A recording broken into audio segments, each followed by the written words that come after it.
Good morning, everyone. Hi. Good morning, USA.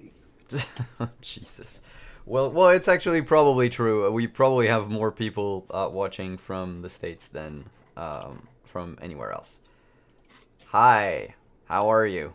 I'm not fully awake yet, and I just hope my brain won't freeze like it did last night. My name is Simon. Oh, wow. Hey, thanks. Quentin, your emote is being drawn as we speak. Don't worry about that. Great. Yep, the Emily's got at least two of them, and a third one is on the way.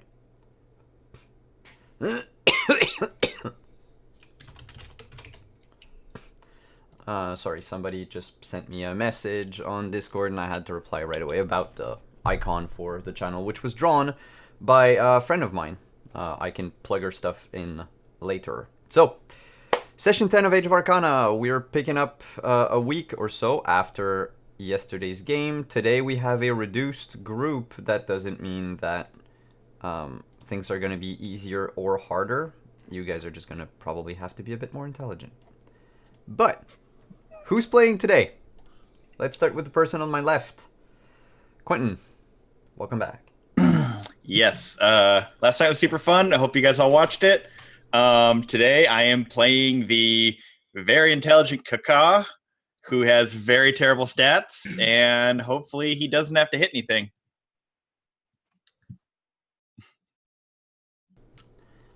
But you do have level 2 spells. So I do have level 2 spells for healing.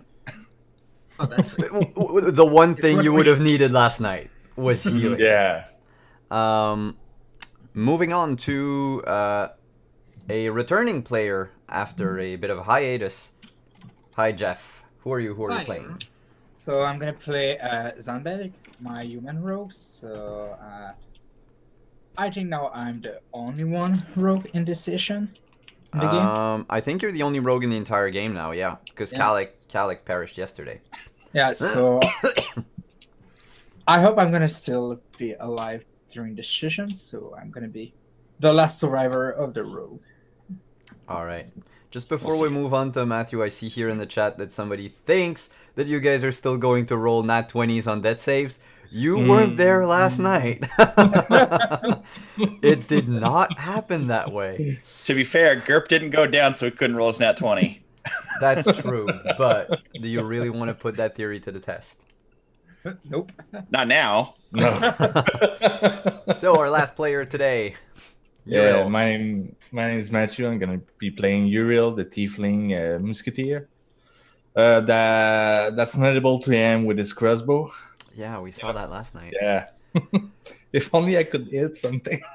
It's terrible when you have a +7 in something, and like the highest you can roll is an 11 or something. Yeah, exactly. Oh, yeah. So, as has become custom in our games, you three wake up late as all of the other expeditions have gone out into the wilds. But this morning, Gisela is sitting at the inn at the Starving Bull, being consoled by One-Eyed Max. Oof, names this morning. By One-Eyed Max. He put down a plate of rabbit stew that you guys had brought back from your expedition yesterday, and he's like bent over her, rubbing her back and going like, "It's gonna be fine. Someone's bound to find them. Speak of the devils. Y'all are late again." Like always. Yeah, I know. I should invest in like a magical device that wakes you up on time. That's not possible. I think your money could be better spent elsewhere, One-Eyed Max. Yeah, on food. Well, I pay people to bring me food. Y'all just don't bring any. Yeah, I brought some last week. Aye, that's true. Which is the leftovers we have today. All right. I think you have heard about what happened to Gisela. Mm-hmm. Yeah. There's and he brings you guys to like behind the counter, far away from her table, and he says, some of the folks in one of the last group of settlers, I think they would gotten bored of waiting or whatnot and decided to steal everything Gisela had and strike out on their own. I don't know where they left. I don't know where they went. Sure as hells they didn't go back to Atmore, I can tell you that. Would be a bit stupid. All right. Well, I hope they didn't go south. There's a lot of people cursed with the blight there. His one eye, like, opens up wide. And he says, the blight here. Alright. He goes out of the inn. Like, he just opens the door, stands in the doorway, and shouts outside, from this moment on, mandatory baths for everyone, every day. Fucking blight's not gonna come in my town. And he slams the door shut, and he's like, you did good, Uriel. You did good here. And he flings you a gold piece. Good job, Right. Uriel. Good job. This is worrisome. The blight has never reached the Wildlands, as far as I know. All right. Okay. So, guys, I think we can help Gisela. Yeah, sure. Can I? Well, Kaka, what do you want to do? Want to help Gisela, or do you want to just explore the wildland? I think helping Gisela would be the right course of action for us and everyone after us. All right. Well, can I start looking for tracks around the ocean? Yes, you can. Would that be a survival check? Sure. As you go outside, do you guys follow as well? Yeah. Yeah, All right. Yeah, So we as all you go outside, you notice that Gisela's shop has been broken into. how did they break in? And they just bashed the door open. Okay. The door itself is completely outside of its hinges. It hasn't been like unhinged properly, like a proper adventurer would sometimes, like trying to stealthily open a door and just unhook it from its hinges and put it to the side or whatever. They hacked at where the doorknob is with probably an axe or a mace. Okay. They must have done it quickly because it didn't wake anybody. So they might have done it in one shot, like one powerful blow, and that just wasn't enough to rouse anyone. Did we see if any of the settlers were strong enough to do a blow like that? Come to think of it, the half ogre guy. Yeah. None of the mercenaries are there today. Oh, God damn it.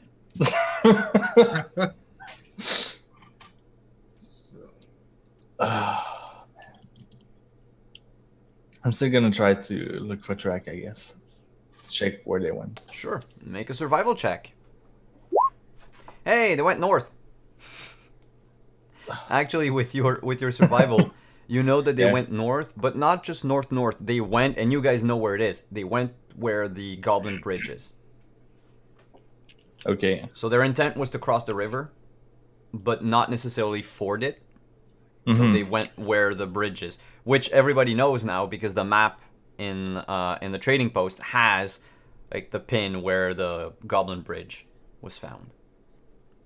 Cool. Okay, so I disclosed information to Zanben and Kaka. And Hasgam, knowing the mercenary, do we go after those group or? yeah, let's go. We need to find the stack for Gisela. I do believe we should follow the tracks. All right. Do you? I'm sure they had their reasons. Mm-hmm. Let's I mean, we fought with them. We can talk to them before engaging in combat or anything. Oh yeah, like absolutely. It doesn't. You don't have to kill them. Gisela wants her stuff back. No kidding. I mean, she didn't say like, "Hey, I'm putting a price on their heads." Mm-hmm. We will behead them all and bring back their skin. He says with the most like quiet voice possible. The most prudent course of action. We should flay them alive. What's the pace? Knowing that you guys don't have a ranger, you can't go fast to track, but are you going normal or slow? I I think guess normal. normal. Normal? All right. Yeah. So, And as usual, we're gonna count the food at the end of the game. yeah, I think we'll do that now instead of doing it every day. Yeah, sure. It's easier for all of us. I'm gonna need though your Passive. passives. Yep. 13. Well, 13 for Uriel. That I remember you were there yesterday. Zanben? 15. 15. Wow. Okay. And Kaka? It's an 11, but it's more like an 18.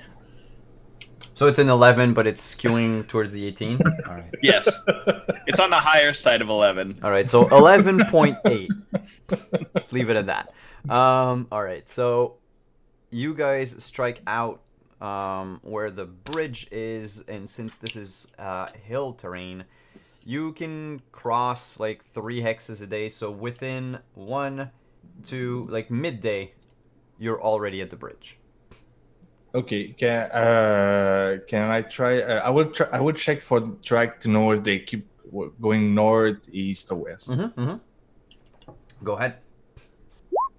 So Jesus Christ, you're like you're a bloodhound today. They went. So it's northeast. Basically, if you look at the hexes where you're at, I'll need to zoom in on mine for a second. So it's as if they went like in between CCC 7 and DDD 8. Okay. Like where where that like pin you guys put in with the fire on it? Yeah, they walked through that. Oh, They're dying to the Spirit Guardian. This is great. 2 birds, 1 stone, guys. yeah.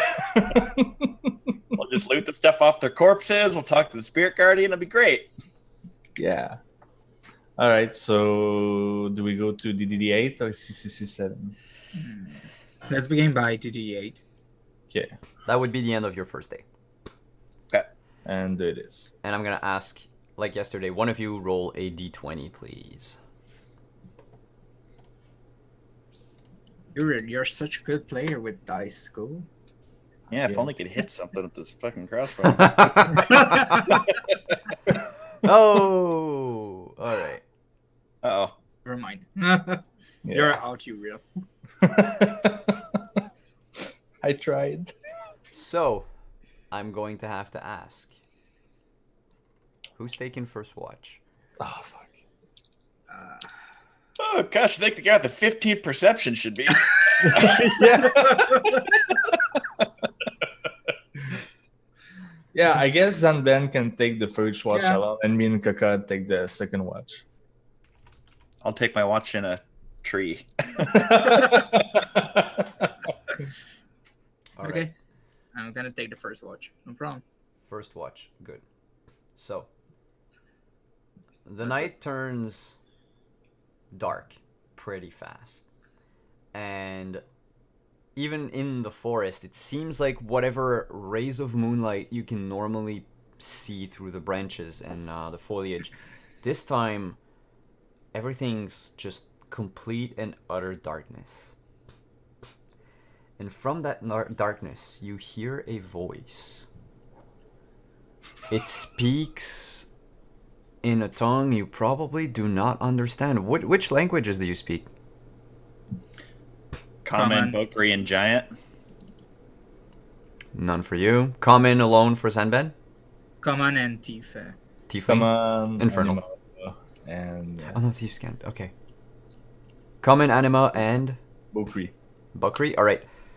none of you can understand. It says something like, "Jut, rut,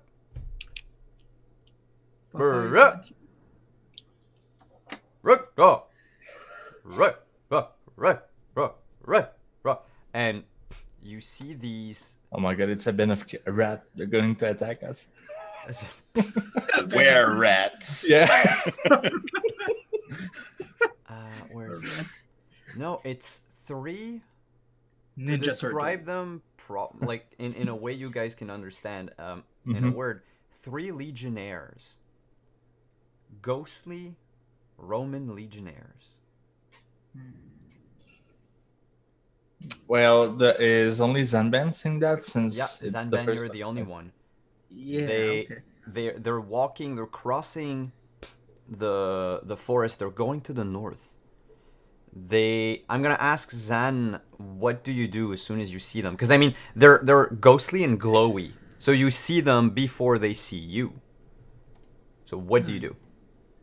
I think I'm gonna wake up the Uriel and Kawa to watch the ghosts with me. All right. Hey, wake up, guys! Wake up! There's a ghost. Kaka flies off into the night. Fuck this shit.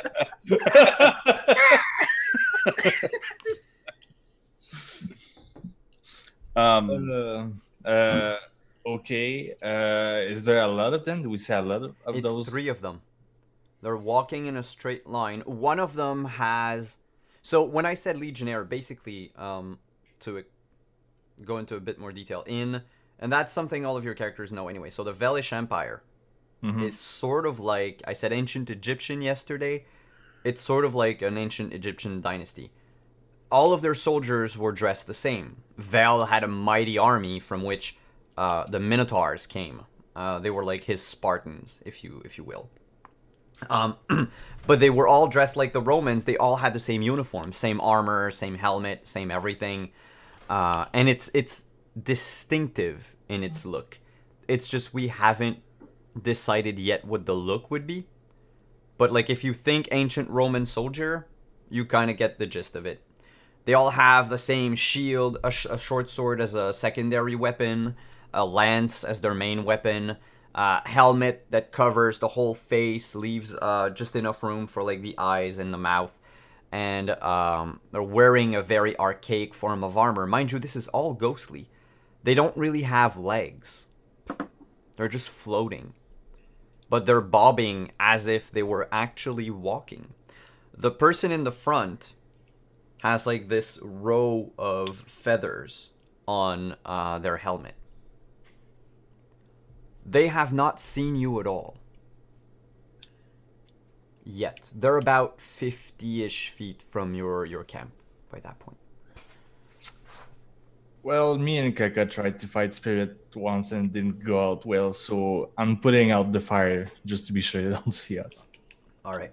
So you Can I cast detect magic? Absolutely.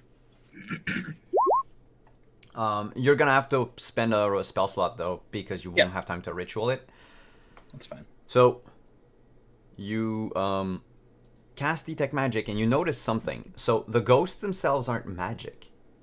But all around you, all of the trees, it's like they're it's like they had veins in them. And that glows softly with life magic. Is that normal? Nope. I mean, make an Arcana check before I divulge anything. All right, so you know of one creature who could potentially be like that.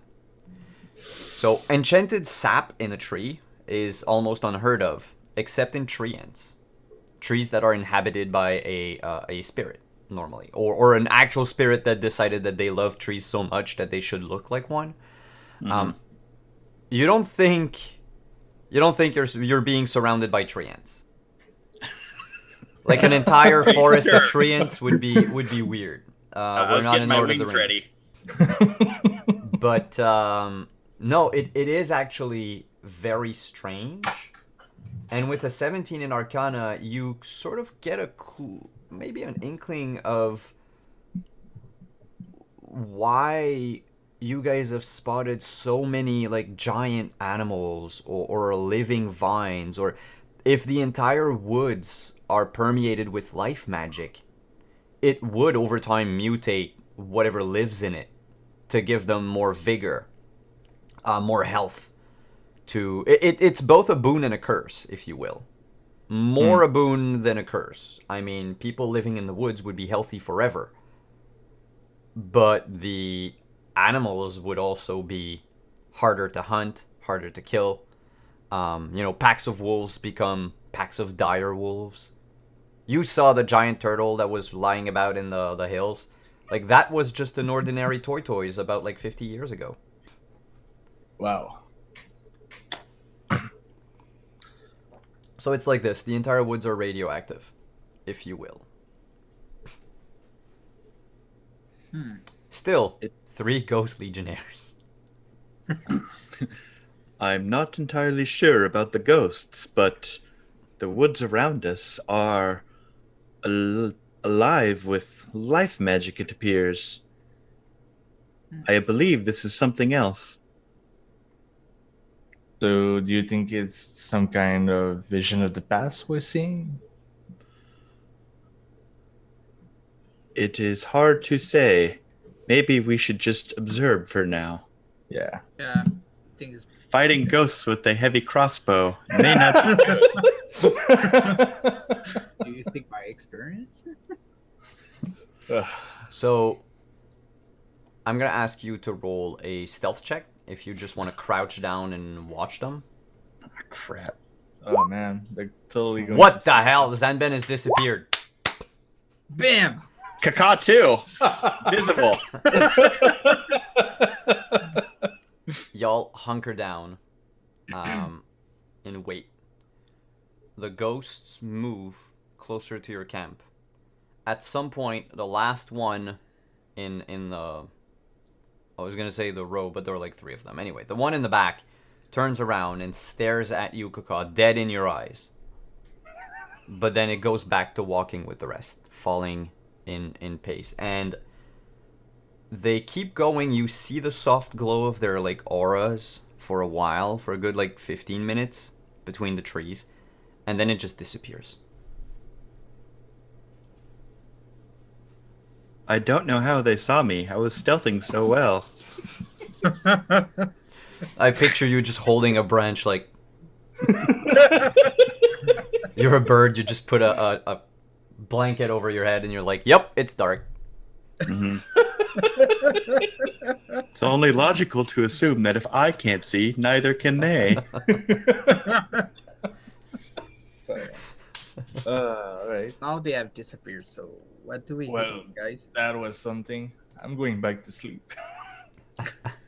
All right. Right. Yeah, I'm not entirely sure what to think about that, but glad it wasn't a battle. Yeah. Not Thanks, Gareth. everything is a battle. That's what you say. Yeah. But yeah, you break camp in the morning, and you notice once you fully awaken that overnight there's this carpet of vines that wasn't there before. Crap. It didn't get all the way to your camp, but like you walk like half an hour after getting up and eating and such, and you start seeing those vines again, and you're like, oh shit, all right, we're getting closer. Okay. Can I try to? I'm gonna try to check for track again, just to check if they went through where we put the pin for the spirit, or they went around. Yeah.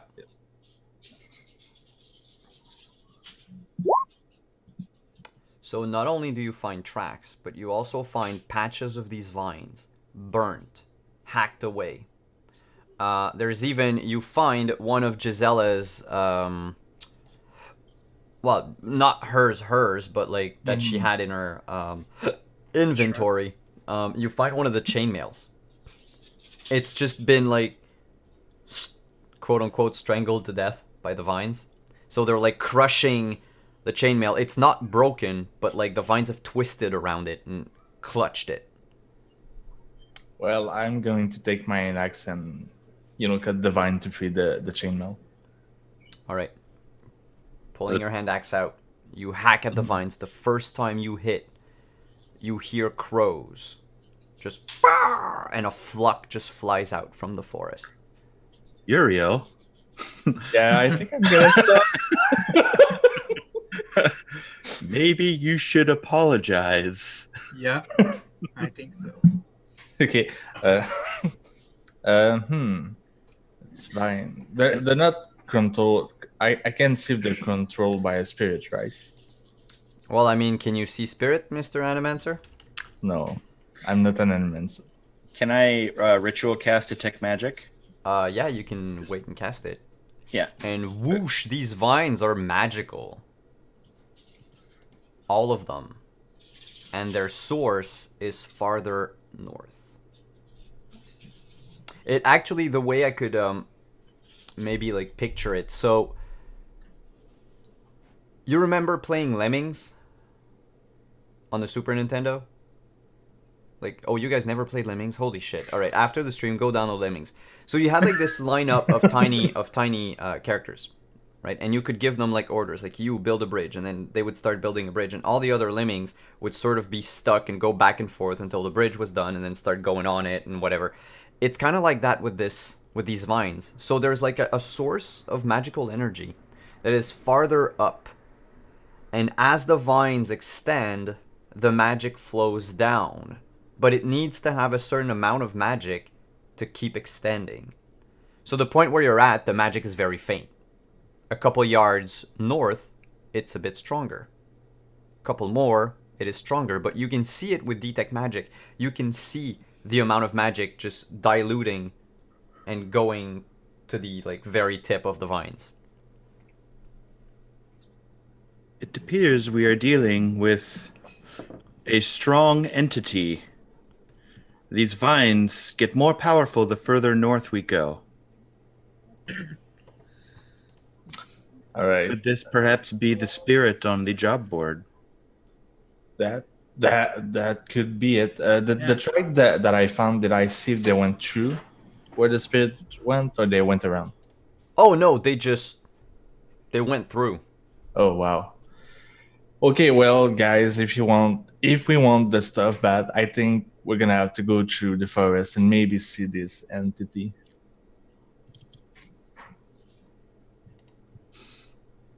Are you up for that? I am okay with the prospect of this. Okay. Let me just check something off.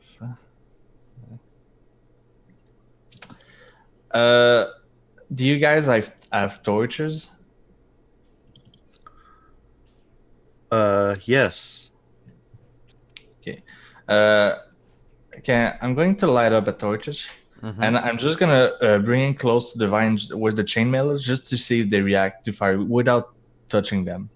Yeah, when you approach the torch, the vines, they don't go any limper or any tighter. They actually try to move back like a scared animal. Okay.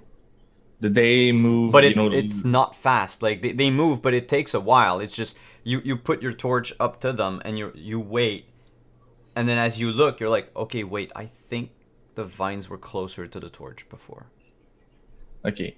Well, guys, I think we could go through the patch of the forest. We just need maybe to hold our torch toward the ground to scare the fire. Scare the vine away as we walk. To scare it away. Yeah, instead of holding it up like a normal torch. If we want to resolve our conflict with the spirit peacefully, perhaps scaring it may not be the best way. Yeah. We don't want to have another enemy.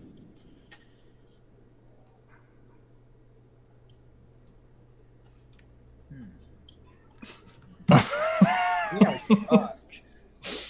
Jeff, can you put your volume up a bit? Yeah. Thank you. So you're still, all three of you are standing still. Yeah, but I'm not saying like to scare it, just to be sure that the vine doesn't try to grapple us as we walk through. Not doing purposefully, but just be in a safe distance from the vine. Uriel, were you among the group that found those vines the first time, or was that Demzier? It was them there. Oh, okay. So I think none of your characters know anything about it. Yeah, but I thought that I could deduce that since the vine are moving and all of that, we could just. Oh yeah, try. no, it's just there's. I'm not gonna say it, but something similar was done the first time. So, as you guys are talking and debating, you notice that aside from this one place where you had like scared the vines away, you're getting slowly surrounded by a carpet of these like thorny vines.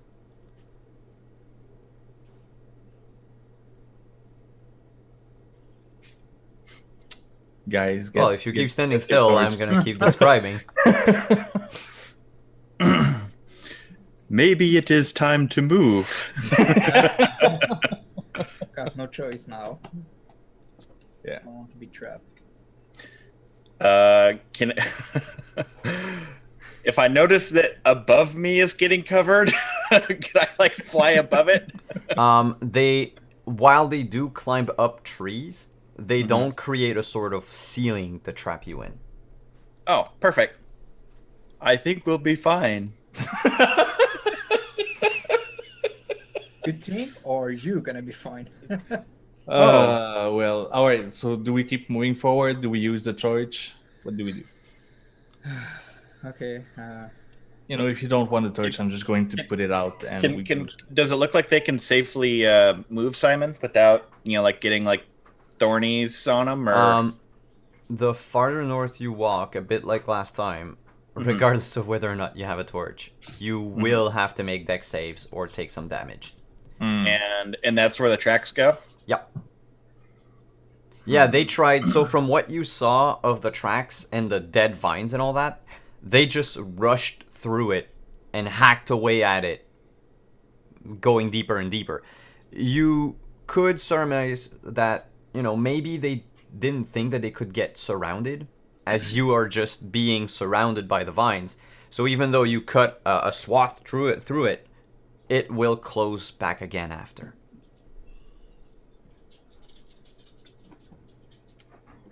Becca, do you have a healing spell? Yes. I can feel your injuries. All right. So how about good luck? I'm gonna ask you guys to move hex by hex for now. Okay. Yeah, I guess we'll just try to follow where the tracks went. Like where the path of destruction went. Yeah. That would be straight north for now. No. Is Kaka heavy? No. Heavy? Yeah. Oh no, like boax are like 80 pounds or something, like for an adult. Their bones are hollow. Muscle. Okay. So you have to think like they fly. All right. So they can't be too heavy. You keep going up north. I'm gonna ask all of you to roll. How many dex saves is that? It's going to be dex saves. But it is. Hi, come back. 3 each. 1, 2, 3. So you failed 1, I think. Am I not able to hover through this? Yeah, actually, I'm gonna. So for Kaka, just roll them with advantage, just in case there's like a stray vine at some point that gets like a wing or something. Oh shit. All right, and the DC was DC 10. So those that failed. 1, 2, 3. Okay, so like y'all take 5 points of damage over the course of the next 3 hours. Okay. So it's just like a nick here, a scratch there. It's not like nothing major. But it is just, it makes for a very uncomfortable trip north. Okay. I'm gonna try to look for track again. To check. Well, the tracks go through a clearing in the woods. Okay. You get to this like glade-like area where the trees are farther away from one another. There's a few field stones just there because you notice in the middle of that clearing is a broken crossbow.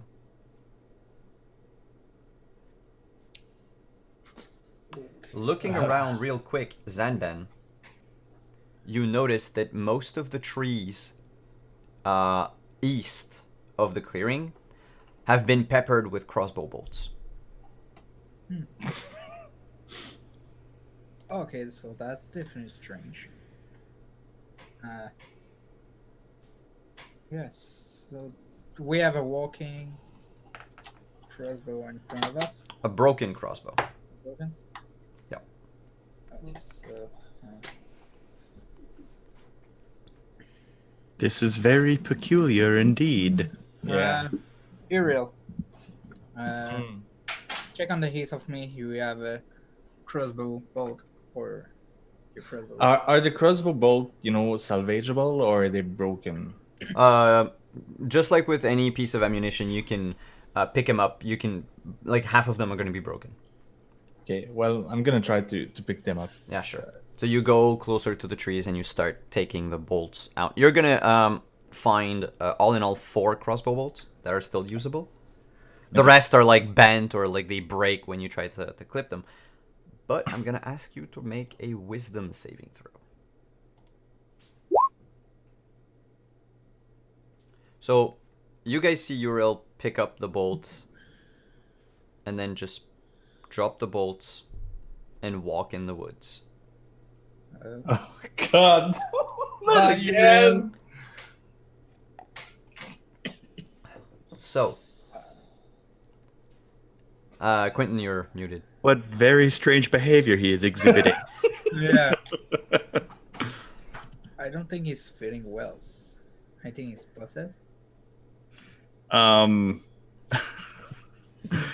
Perhaps we should try to stop him. Or perhaps ignore him. Let him die in the wood alone.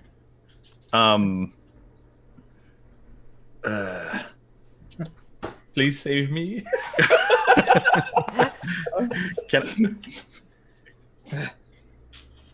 Can I throw a firebolt at him to snap him out of it? As he's walking in the woods, yes, you can certainly attack him. I don't want to go over there. Maybe it'll snap him out of his funk. Go ahead.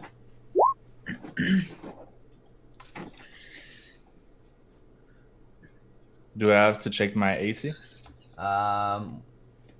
Well, yeah. Is your AC 15? No, it's 17. All right. So the bolt just like it hits the armor, but it doesn't go through like the cracks or anything. In the meantime, Uriel didn't even feel that. So you were picking up the bolts and you noticed something. You saw in the distance, not too far from you, just hidden among the trees, what seems to be a humanoid creature partially covered in leaves. Okay. It's a female figure, and her hair is basically just this tangle of the same vines that you've seen for the past like day and a half. So I see her and see she's me, right? She actually motioned for you to come closer, and you were like, yeah, seems legit.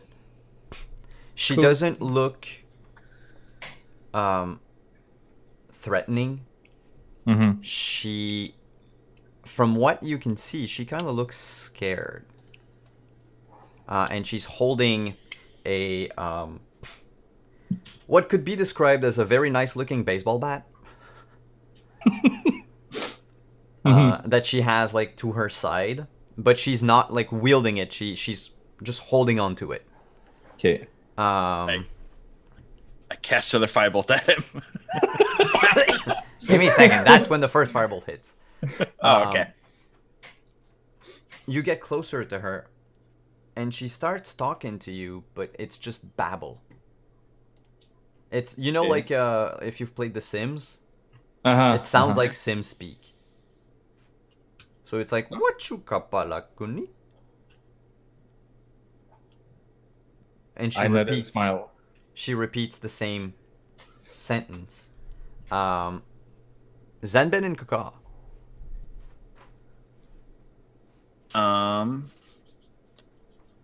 You can barely see him between the trees, but he seems to have stopped walking.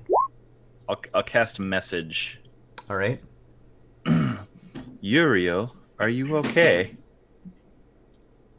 You can reply to this message. So Uriel, in your case, what happens is this whatever it is, it is your best friend. That's all. You have complete control of whatever you want to do, but she's your best friend now. Okay. She's your forest waifu. All right, so there's this, beautiful creature in front of me. Look like it's made of leaf and everything. It's pretty beautiful. Wow, you should come too and check it out. Okay, wait. The message spell is like a tweet. Oh, okay. So shorten your sentence a bit. I'm fine, guys. Bye. I'm fine. Hashtag forest. Hashtag Yeah. leaves. Zanben, he says he is okay. Oh. So. Uriel, should we just wait for you here? Yeah, go ahead and come back when you're gonna be fine. Yeah, I'm going to stay with my new friend.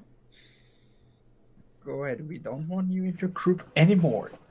Zanben, I appear he has found something.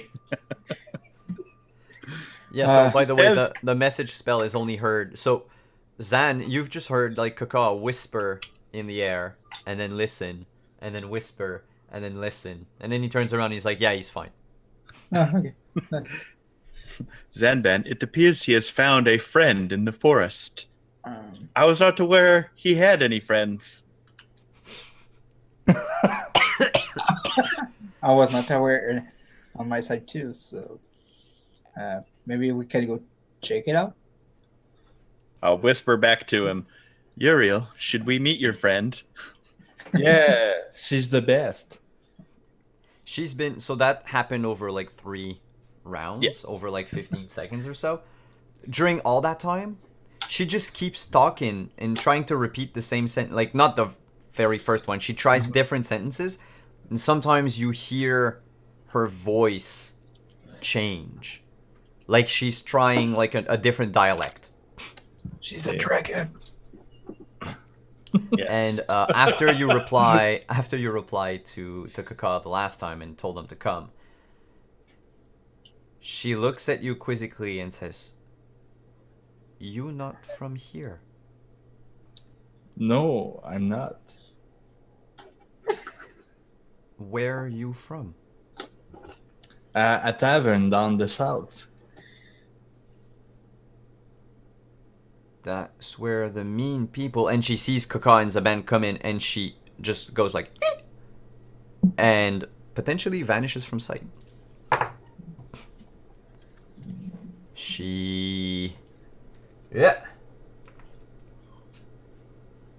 Yep. She vanishes. Like she took a step back and just touched one of the trees, and she just into the tree. Kaka and Zanben, you come to Uriel is by himself.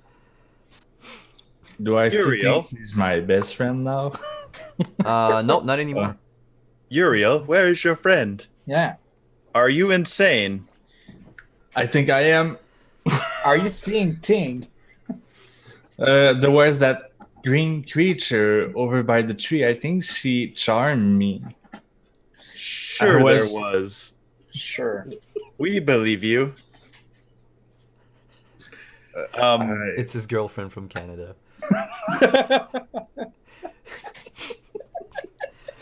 You've never met her. She lives far away. Yeah. If we're willing to wait 10 minutes, I could cast Detect Magic again. Yeah, I guess we can try that. It might be the entity from the forest. To see Didn't Go. she, to be that harmful? She was more scared of us than, trying to hurt us. And when we approached, she disappeared. Yeah, I guess you scared her. Me, I look at myself. Is that some? But then you turn around and you see like the rogue dressed in black, armed to the teeth. I. Zanban, maybe you should hide. Maybe this friend will come out again. Yeah, I think so.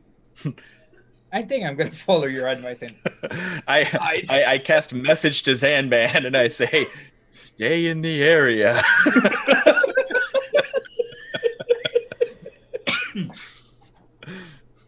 You don't want him to pull a Kalech on you? And then I straighten up my shoulders and say, Zanban, maybe you should go back to town. okay. Bye, Zanban. Bye.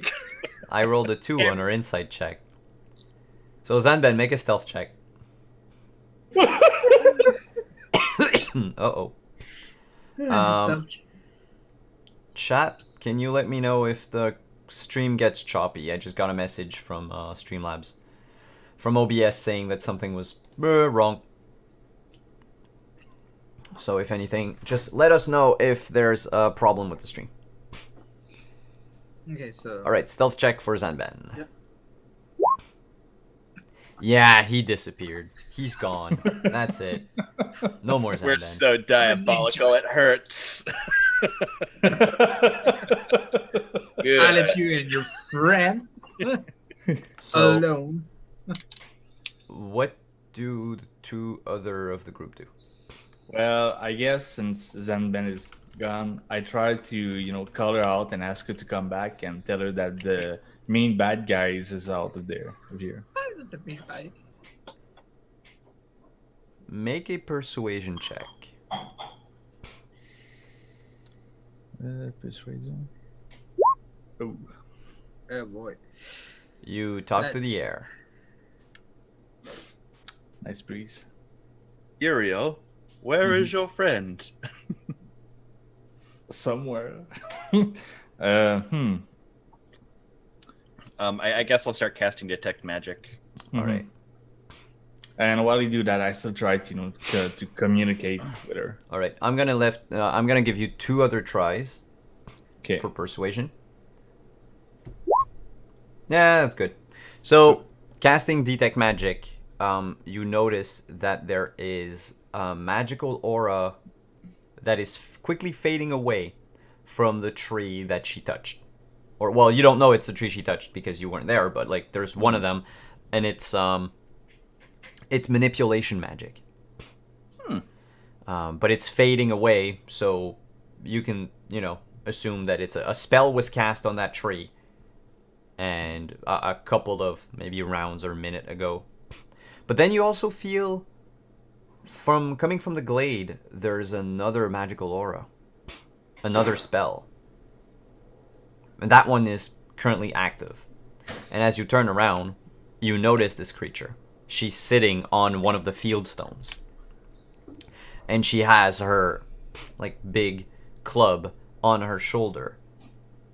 And she's just looking at the both of you. Looking at Uriel, looking at Kaka, looking at Uriel, looking at Kaka. Completely oblivious to the fact that Zanban's hidden in a fern, 2 feet away. I wave at her. Uriel, is this your friend? Yeah, that's the one. I if I speak normally, can she hear me? Or do I have to You don't scream? know. All right. Can we come closer and speak to you? All right. I start Once Walking you start toward- getting to the edge of the glade, she motions. Okay. Can I history check just like her appearance to see if I know like what she may or may not be? Sure.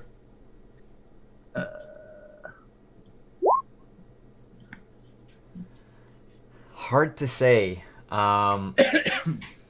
You believe that you haven't really heard histories of creatures like you've heard histories of spirits sometimes that she might be a spirit. You're not sure. Mm-hmm. It's kind of hard to sorry, had a small emergency. It's kind of hard to ascertain exactly what she is. Perhaps if you were to use another knowledge-based skill, you might get more because you're like, I'm not sure, not quite. She's definitely not human, and I mean, as far as like the history this creature could have with the people around, there hasn't been enough people in the wildlands to establish any sort of like folklore or whatever around those things. As you guys both stop, you notice vines coming down of the trees around you, and they go up. They make like an sort of an S. Mm-hmm. It sort of reminds you of like an open, like a butler holding a tray. Mm. And she taps both her hips and like her back. I'm gonna ask you guys to make a wisdom check. Not a saving throw, just a regular check.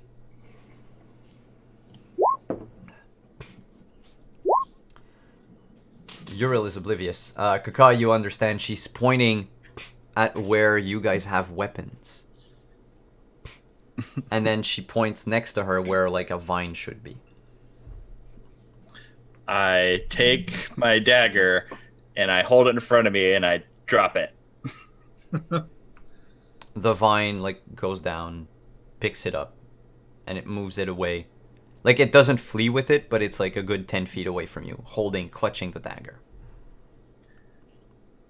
So, does she want us to give us a weapon? Wait 1 second. A lost dagger for me is a lot worse than a lost crossbow for you. I motion like I'm going to step forward into the clearing. She peers at you, squints for a couple seconds before nodding.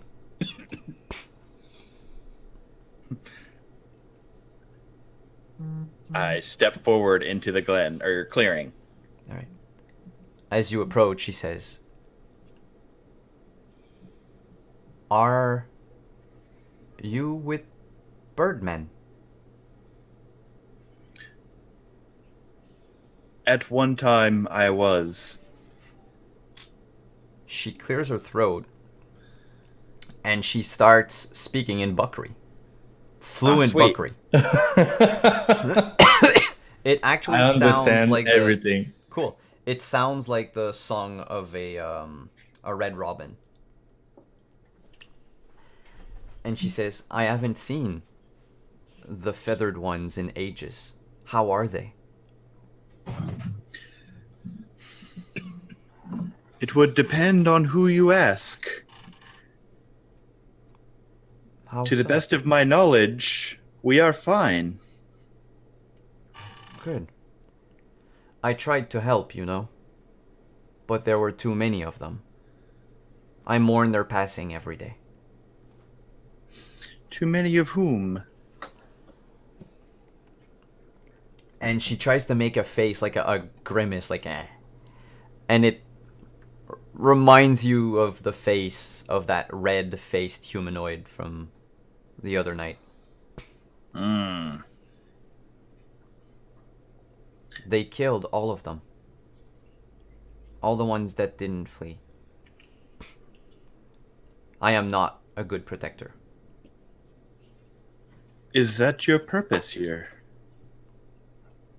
used to be we were more than just me. We lived with Oakenbow. And this land was ours. Now I do what I can to hold the tiny savages to the south, beyond the river.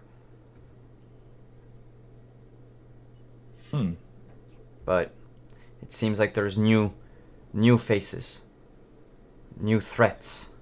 I saw them yesterday. They hacked away at my hair and cut off my nails, burnt my feet. They're louts, but they're clumsy. An accident happened so fast. I don't know how else to say this, but more people are going to be coming into the area. Maybe friendly, perhaps not. The area to the south is said to be settled, growing bigger.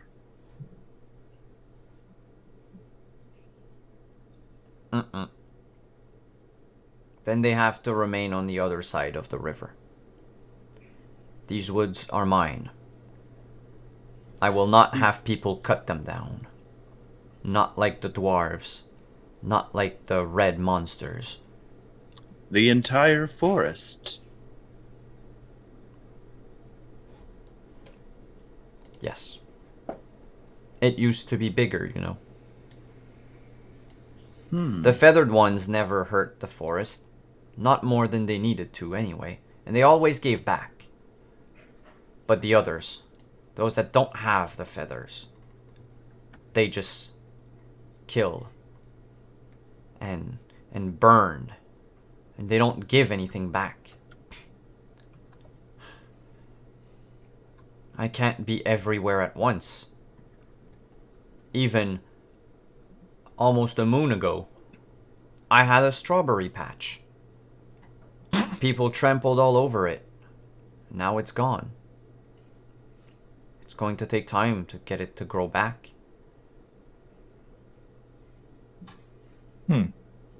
Is there no way the people to the south and you could live in peace? Make a persuasion check.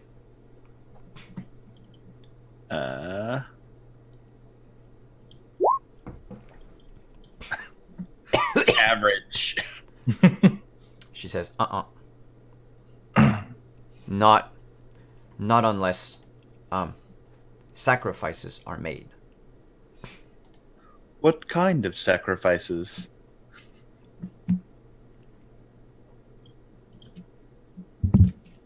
I don't want them in my woods. Ah. So not sacrificial sacrifices. No. Ah!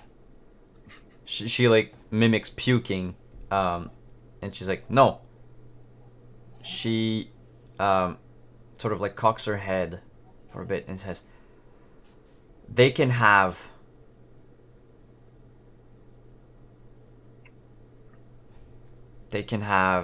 DM needs to pull up the map. I'm sorry. So she says,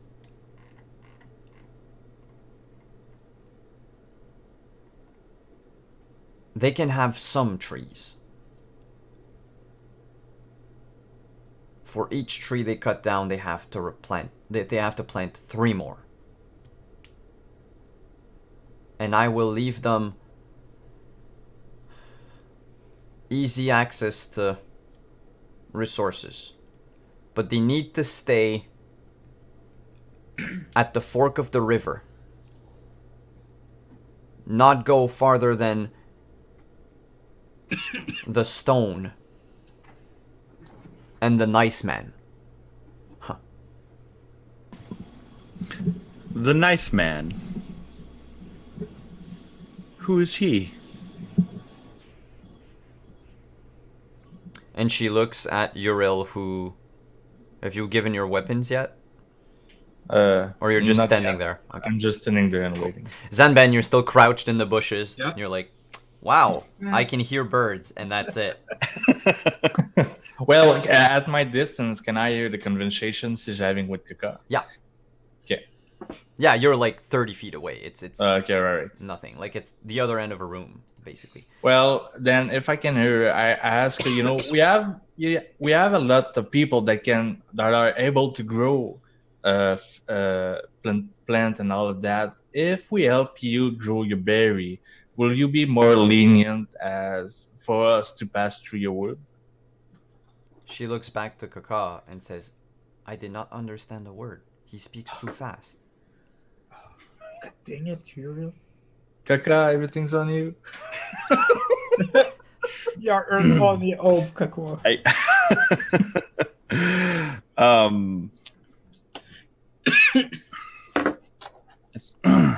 I cannot speak for everybody down south, but would you be willing to make agreements with individuals? I can pass your message on that people who follow your rules will be granted safe passage, but I cannot enforce laws upon people in this land. Make another persuasion check. Come on, good roll.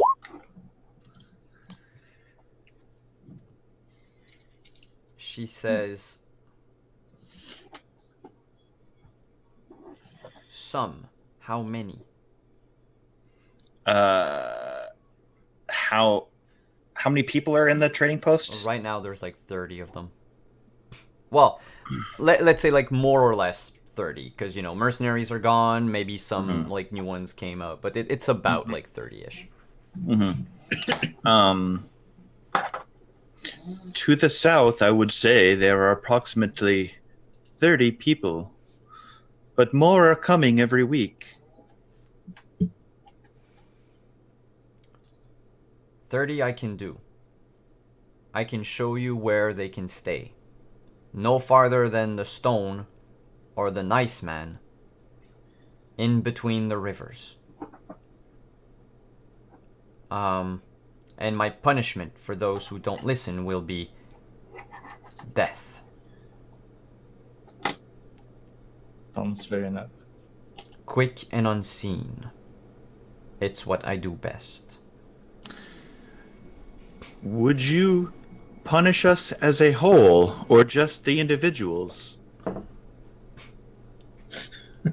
The individuals and those who stand with them. Meaning, if she tries to kill someone and that person is being helped by somebody else to defend themselves or whatever, she's going to go after that one. But she's not going to kill like a whole village because one person chopped down a tree. Mm-hmm. She's not a genocidal maniac. Darn it.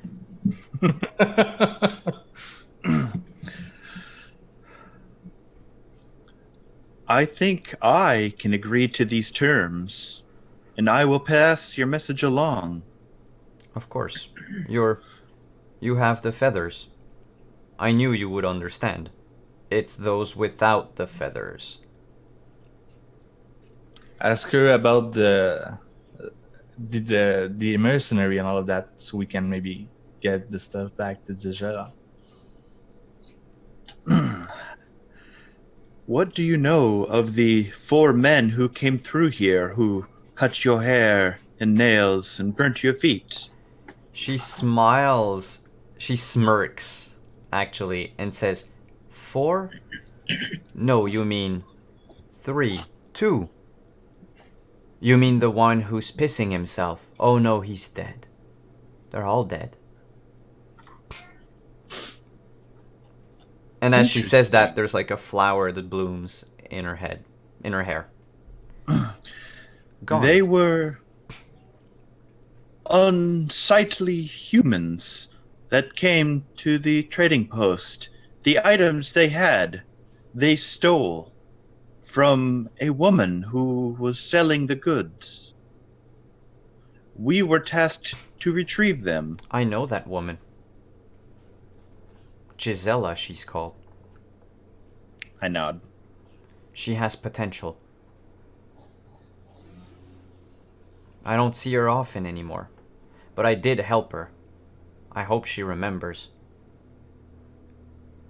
what stuff she had. And she points, and I'm gonna unveil it on the map because she'll give you like general directions. But this is where they died. Okay. Like, sorry, half a day to the north. Ask her if it's alright if we take everything's back. Would it be okay if we retrieved the items off of them? I don't care. I don't need them. The forest provides for everything. How do you feel about foraging for food in the forest? As long as you don't trample the strawberry field again. She says, take only what you need. Are you starving? Not right now, no. But there may come a time when we are. As you say that, you notice there's a deer that walked into the glade. And when you say no, the deer just backs off and leaves.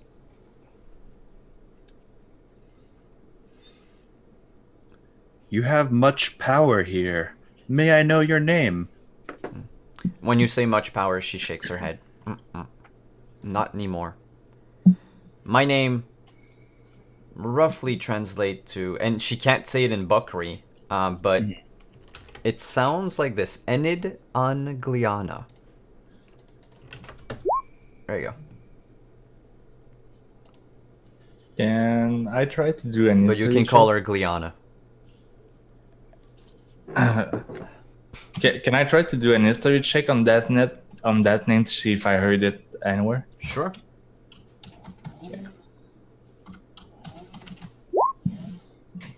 Doesn't tell you anything. All right.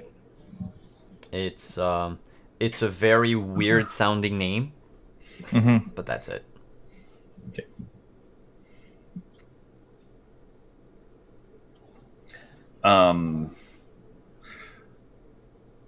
There is rumored to be a city in the north.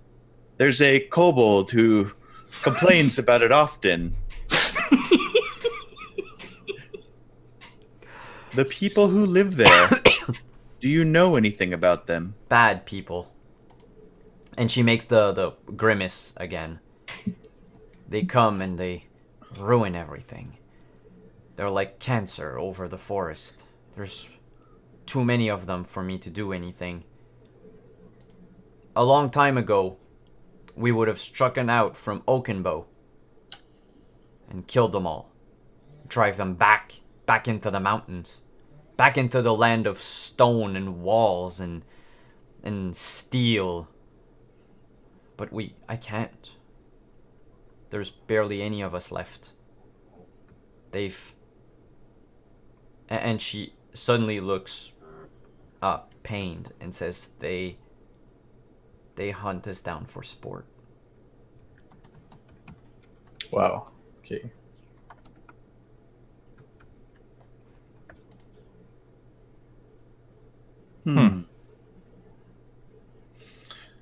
Last night, we were camped to the south and we saw 3 ghosts wander past our camp. Do you know anything about this? No, but the nice man might. Where is the nice man?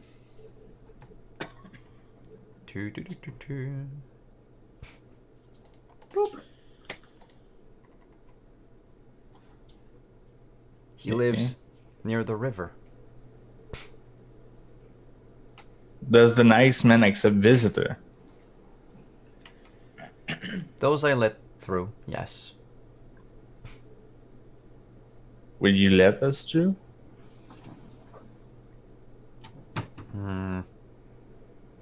And she looks at you again and taps both her hips and her back. All right. So far it didn't seem hostile. I put all my weapon divine. All right. Zanben. You at least heard the last 2 sentences. So you at least heard whatever Uriel just said. Do you come out of hiding, or do you stay in your bush? I'm gonna take a chance to come out of my hiding. So when you come out, she goes, "Hee!" And then all of a sudden, like a bunch of vines go all around you. Uh-oh. Drop your weapon. Drop your weapon. I surrender. You drop all of Sandman, your I weapons. thought you had gone back to town. I was worried about you guys. She doesn't really seem to understand common if you speak like complete sentences. So your subterfuge from earlier, like she didn't understand a word anyway. I'll switch to Bokri and say, please don't harm him. If he disarms himself, will you let him live? The unfeathered ones are very weak without their steel. It levels the playing field. So yes. Show of good faith. And she repeats it in common and says, show of good faith. And she taps. Except that for you, she taps like hip, hip, shin, shin, forearm, back.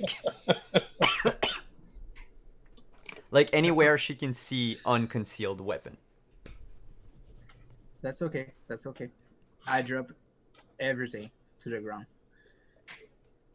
She motions you to come closer. And like you see, like the vines have just like piled all of your stuff like a couple feet away and they've retreated.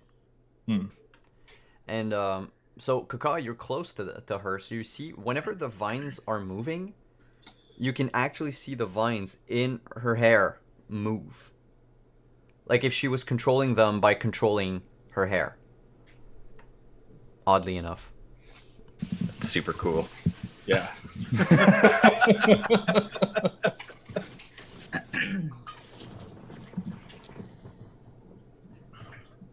And she says, I can take you to the nice man. Will you allow my companions to rearm themselves if they pledge not to hurt you or your forest?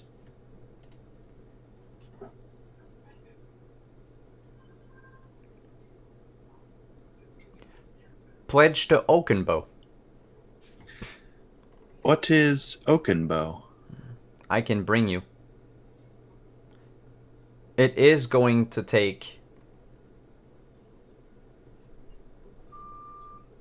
Well, I don't know. You're very clumsy. It's going to take a while. But I can bring you. No weapons. But the forest will not harm you. We can make a great allies there, guys, so we can all die. I am intrigued by this Oakenbow. I wish to accompany you. I cannot say for my companions. Then I'll switch to common. Uriel, Zanban, we can have safe passage, but we need you to pledge Yeah, not to harm her or the forest. To Oakenbow. What is the oaken bow? She has to show us. I guess. Well, it's okay. you know, yeah, so far she hasn't been that hostile, and she seems friendly enough. I'm going to trust her. So yeah, I'm up for it. All right. Yeah. Before we go on break, I'm going to show you on the map where she's about to bring you. Okay. Just for fun. It's How far north here. is it? Here. Holy crap. F, is it an F? G27. But Okay. during your whole trip, so you're going to stick close to the edge of the woods during the whole trip.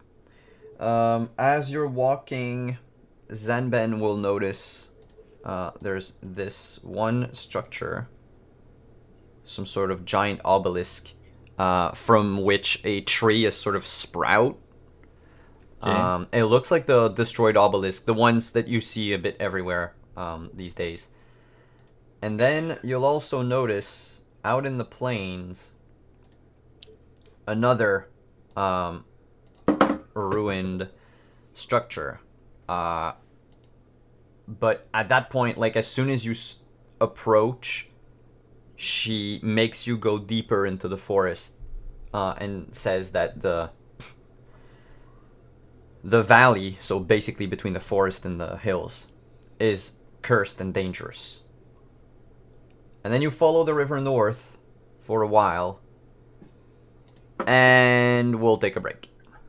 And we'll be All right. back in like 5 to 10 minutes. Cool. All right? Cool. See you later, everyone. Bye.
because we're back.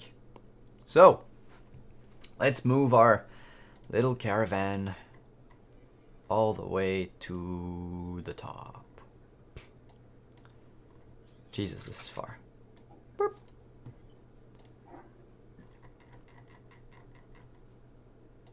Kaka does all the cool stuff. Kaka's the one that reasons. I mean, Gerp did a lot of cool stuff too. You cleared out like 2 dungeons. True. Girl for president. Give me just a quick second.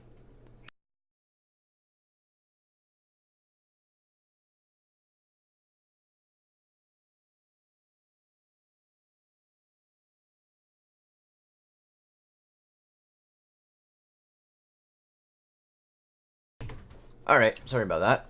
No problem. So,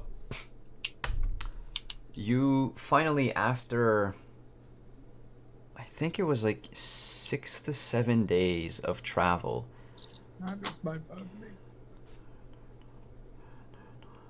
That's 3, 4, 5, 6, 7, 8, 9, 10, 11. Yeah, we'll say 12 days of traveling. Wow. It took almost 2 weeks to get all the way there. She doesn't speak much during the whole trip, but you do learn a few things about the woods. So the forest used to be a lot bigger. What is called the Eastern Badlands used to actually be part of the woods. Actually, the forest, the way it's spread before, if you look at the world map, I'll just quickly draw a shape. But like all the places where I've put like that green ugly thing. So she explained that this used to be part of the woods as well. Does she explain what happened? Mostly goblins.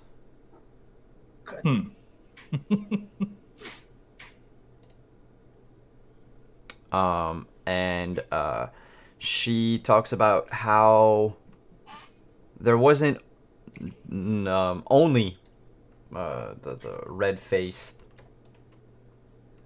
which you gather is like the creatures that live in the fortress. Not only that, to the northeast, you also have part of the forest that was sort of like not burnt down, but dried out. Mm-hmm. There's apparently a tribe. If you look on the map to like your right, you probably will see like a bunch of dead trees. Mm-hmm. So this place is inhabited apparently by like some sort of like cursed race. It's the blight guys. They're probably kobolds. And they've just overused the entire like the resources that were there.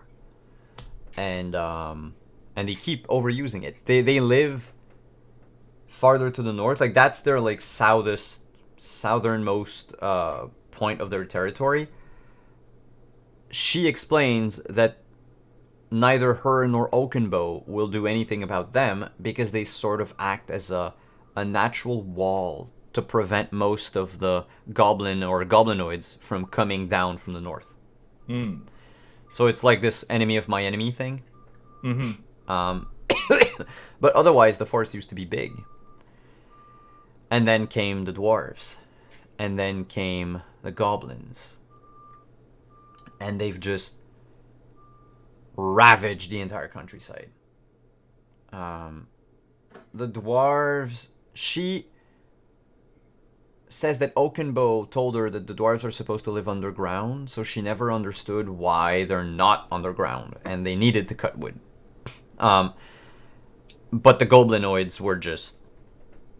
They decided to have a field day and just cut everything down, both for fun and for like usefulness. So they'd sometimes like just go into the woods, chop down as many trees as they could, just because they could. She also mentions that, as she's been saying a lot of times, like, there used to be more. And she lost contact with most of them. She knows that a lot of them have died. But she does mention, from time to time, a unicorn.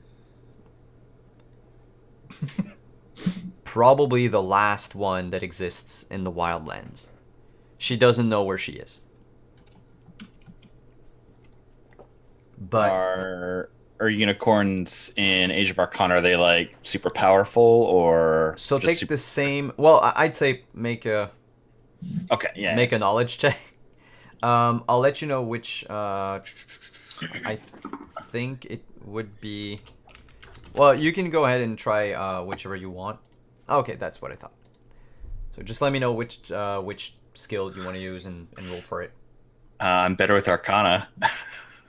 Well, Arcana. No, you could. I can. There's certainly info I can give you about that. I'll do history. All right. Yeah. So Horses with horns? What are those? yeah, horses with horns. That they're mythical creatures.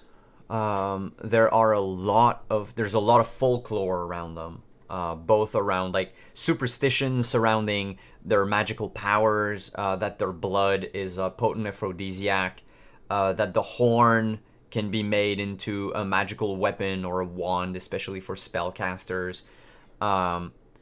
There's like a lot of different stories. You remember one? Humans are very fond of like their superstitions, and one of them is that if you're a pregnant woman and you dream of unicorns, you will give birth to twins. That's a thing. But actual living unicorns, you don't remember any. There's a lot of like traveling circuses that will pass off like a horse with a horn glued to its head as a unicorn, but nobody has ever been able to catch one, tame one, or even kill one, for all you know.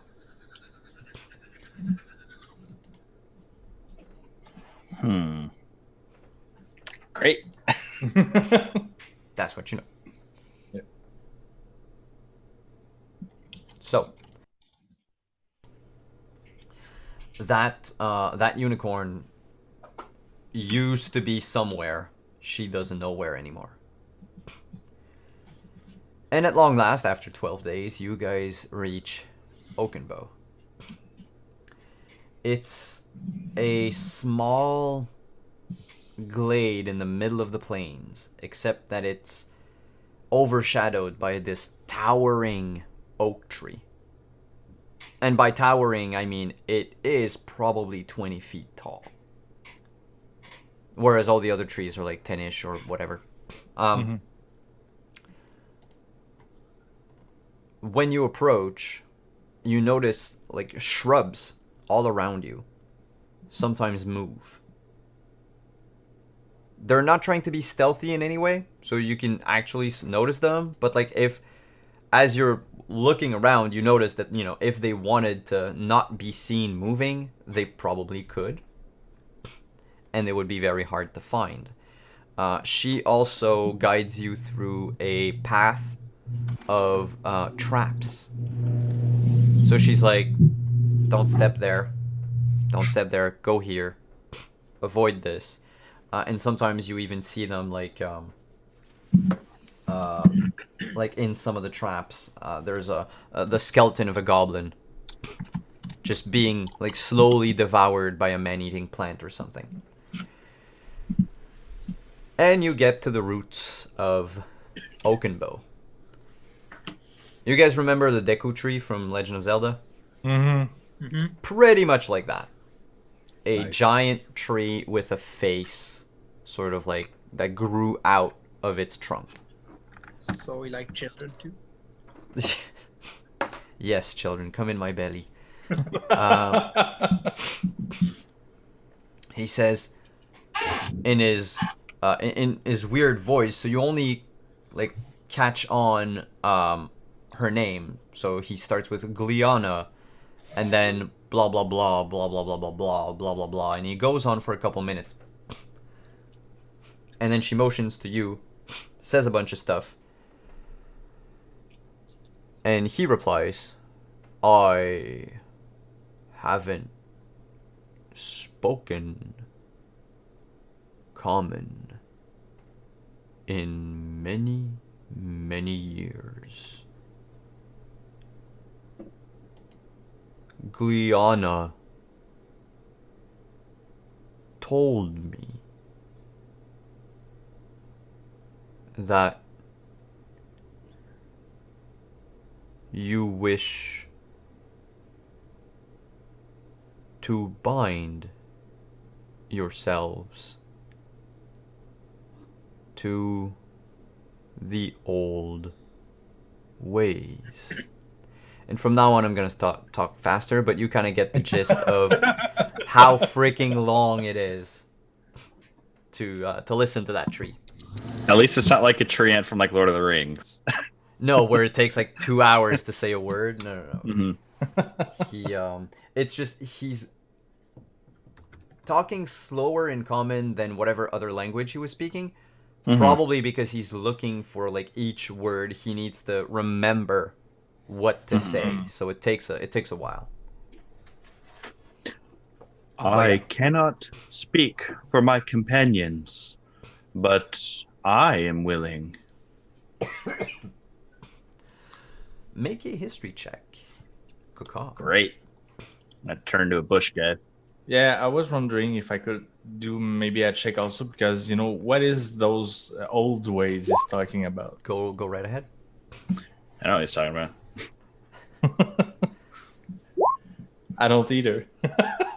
None of you've heard the mention before, the followers of the old ways, but that doesn't tell you anything more.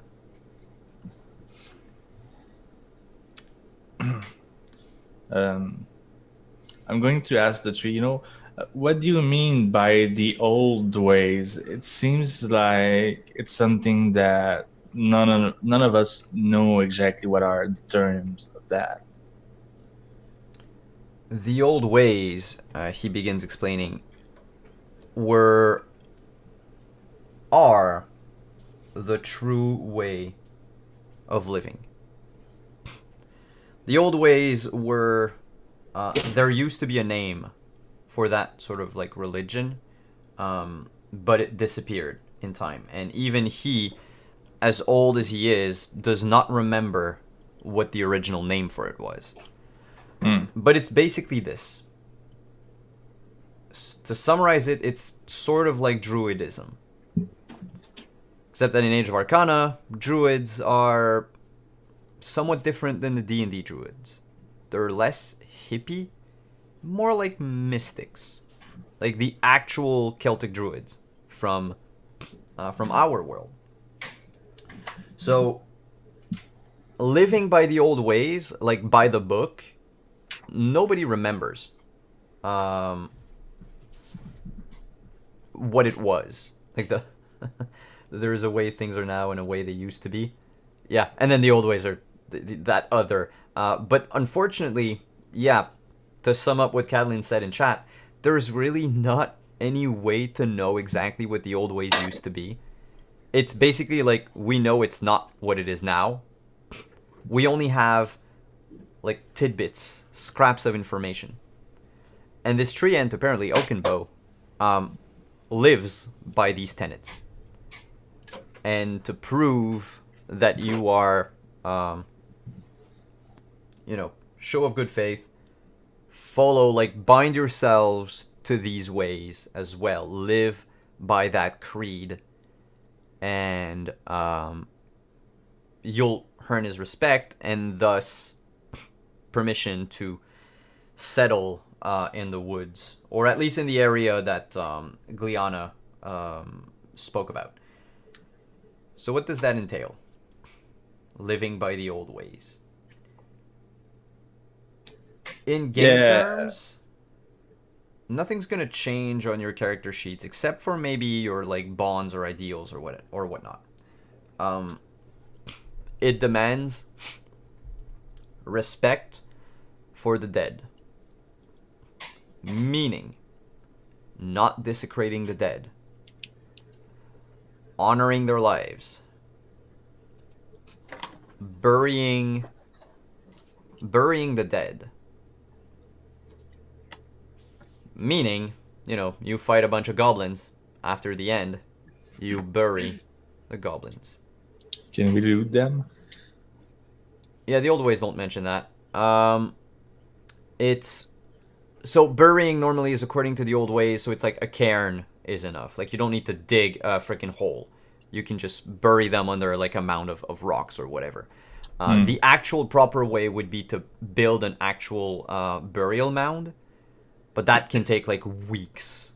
And even the old druids, like they didn't do that for just about anybody unless like they were deserving of a certain respect or had a certain standing in life.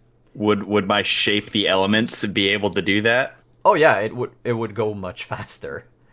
I'm all about this, guys. Also, another thing is to respect the natural order of things. Theoretically, if a wild bear was going to maul your character, according to the old ways, that's what it is. The bear was hungry, you are the food. That's what it is. Except that the druids weren't completely stupid either. They had powers over animals. If the hungry bear tries to eat you, you are allowed to throw food at it. If it doesn't go for it and goes for you, it was meant to be. Let's say a bear attack a player and another player, attack the bear to defend the player. Does that mean the That player? is not the order of things. Okay. Especially if you are a follower of the old ways. You do not interfere. Yeah, but I mean, if someone is not following the old ways and interfere, does that mean the one following the old way? No, you don't. You're not like a paladin and you have to like kill them because they like disobeyed whatever tenet of your faith. You are the one who swore fealty. It doesn't prevent you from hunting because it is meant to be. If you spy a deer in the woods, you shoot it with your crossbow, assuming you hit. The deer dies. That's cool. That's good. That's all fine. But let's say, I don't know, you're sleeping and the raccoon goes through your stuff. It's the way it was meant to be. Let the raccoon take the stuff. You can probably take it back. But like you do not prevent nature from doing its stuff. Okay. You can go after nature after, but you do not prevent. Another example would be let's take a modern example.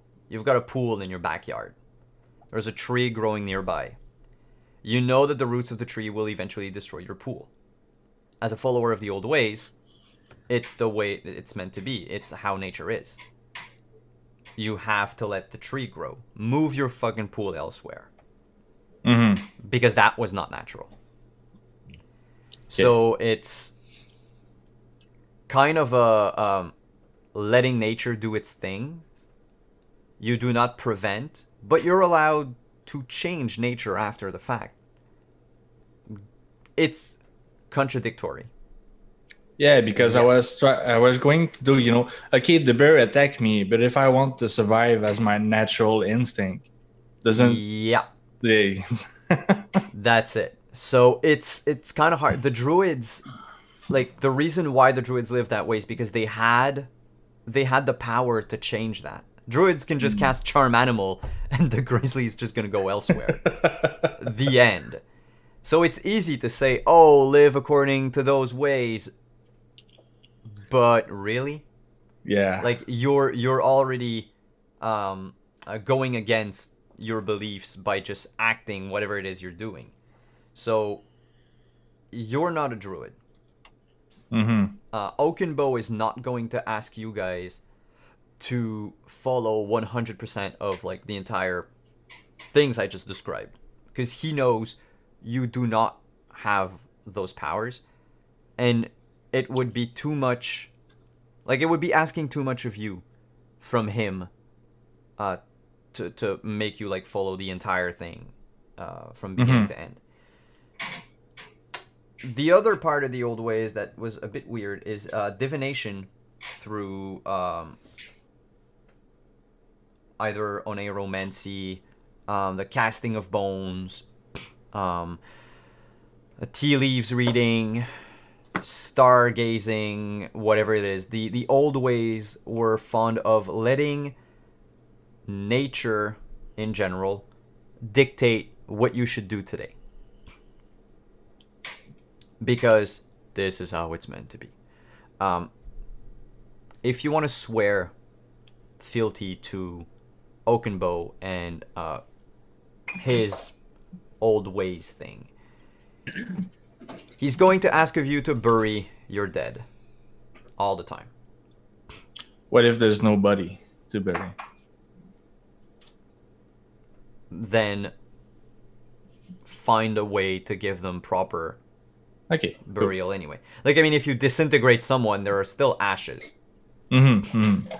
But I mean, in the case, Damser, where there's just the mask left, and even the mask, get eaten. Well, there's nothing left. So. Damser has been annihilated. That's different. Yeah. But the proper way would be to take the mask and bring it to the Dreamlands.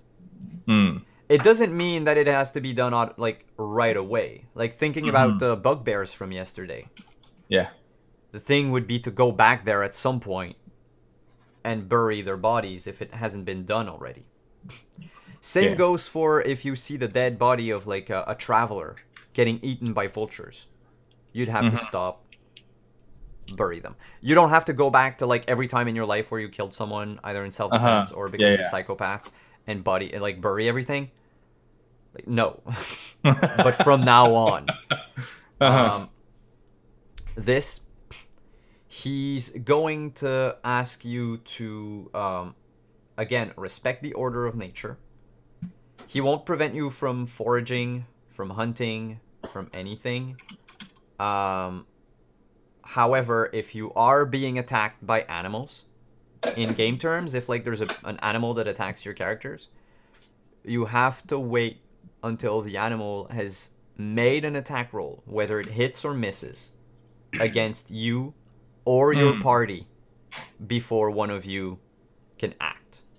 Okay. Now, it would be Zanben, Uriel, and Kaka bound to the ways. If you want your other characters to be bound to the ways, you have to bring them there as well. As long as you are bound to the old ways, you will get a boon. So a permanent passive ability. Okay. A bonus, if you will. That will remain active for as long as you respect the old ways. If it doesn't, for whatever reason, if you don't respect them, you lose the boon until you are atoned. And atonement can be the easiest way is to go back to Oakenbow, and he will he'll do stuff. He'll give you a quest or whatever to atone for your sins. And sometimes it's can be hard, can be easy, depends on what it is. The other way to go about atoning would be to follow like the old ways to the letter for a whole week, which is almost impossible because you don't have all of the knowledge of the old ways unless you manage to like uncover it or whatever somewhere. So for now, the easiest would be, well, we have to trek all the way back to the tree, get a side quest, do it, and then you gain your ability back. Okay. So the boon that he would bestow upon you, he's got 3 of them. Actually, sorry. 1, 2, 3, 4. You can choose between any of the 4. As you bind yourselves to Oakenbow. Can it make me hands better? So, no, I hope that's one of them. that is not one of them. He can offer you one of the 4, let's call them protections. There's, he can offer to imbue you with part of his life force. He can also offer a blessing of protection on you, which means that for as long as you are in the woods and nowhere else, you would be protected by the magic of the old ways. He can also grant you further knowledge of the old ways. Or he can offer to how can I put that in other non-game terms? He can as well, let's say, stave off death when you need it the most. So maybe like a free death save, something like that. I'll tell you what the mechanics are, but these are the 4 blessings in exchange for binding yourselves to the ways: protection, life force, staving off death, or deeper understanding of the old ways. The ceremony to bind is strange, as you will undergo the same ceremony that the old druidic initiates had to go through. It begins with all 3 of you needing to get naked. I mean, do I wear clothes? Yes. I think I have a robe. Yes. I mean, so Boax, despite looking like birds, they understand other cultures. Mm-hmm. They've adapted to it. They wear clothing in the sense that they realize that armor is a good thing, and you don't necessarily want to be naked all the time. Mm-hmm. So while most of them will not wear a lot of clothing, they'll often wear a bit of, just so, you can give you an example. You're flying around like near a wooden area. You don't want all the branches to like whack you in the face or whatever, so you might wear like a helmet or a small vest to protect like your shoulders and your chest or whatever. But all 3 of you naked, and then you will be painted with the ritual paints and symbols of the old ways by a bunch of trees, because there aren't anybody else than you, Oakenbow, and Gliana, and like what he calls the shrub children. All these like tiny tree people. You will stand on a stone altar under the light of the full moon, and you will be made to repeat the oath, the sacred oath, and then cut open your hand and press it against Oakenbow. Normally it would be like the Archdruid, cover them in blood, and then speak the oath again, and he will bestow whatever blessing you choose. So, out of character, yes, 3 out of 4 of these seem really good, but knowledge of the old ways is the one where I'm trying to think of the mechanical effect of that. All right. The blessing of health gives you a +2 to your constitution. The blessing of protection only works in the forest, but it gives you a +1 to AC and saving throws. Any forest, not just on this one map. The blessing of understanding increases your wisdom by 2. By the way, both health and understanding can make your score go past 20.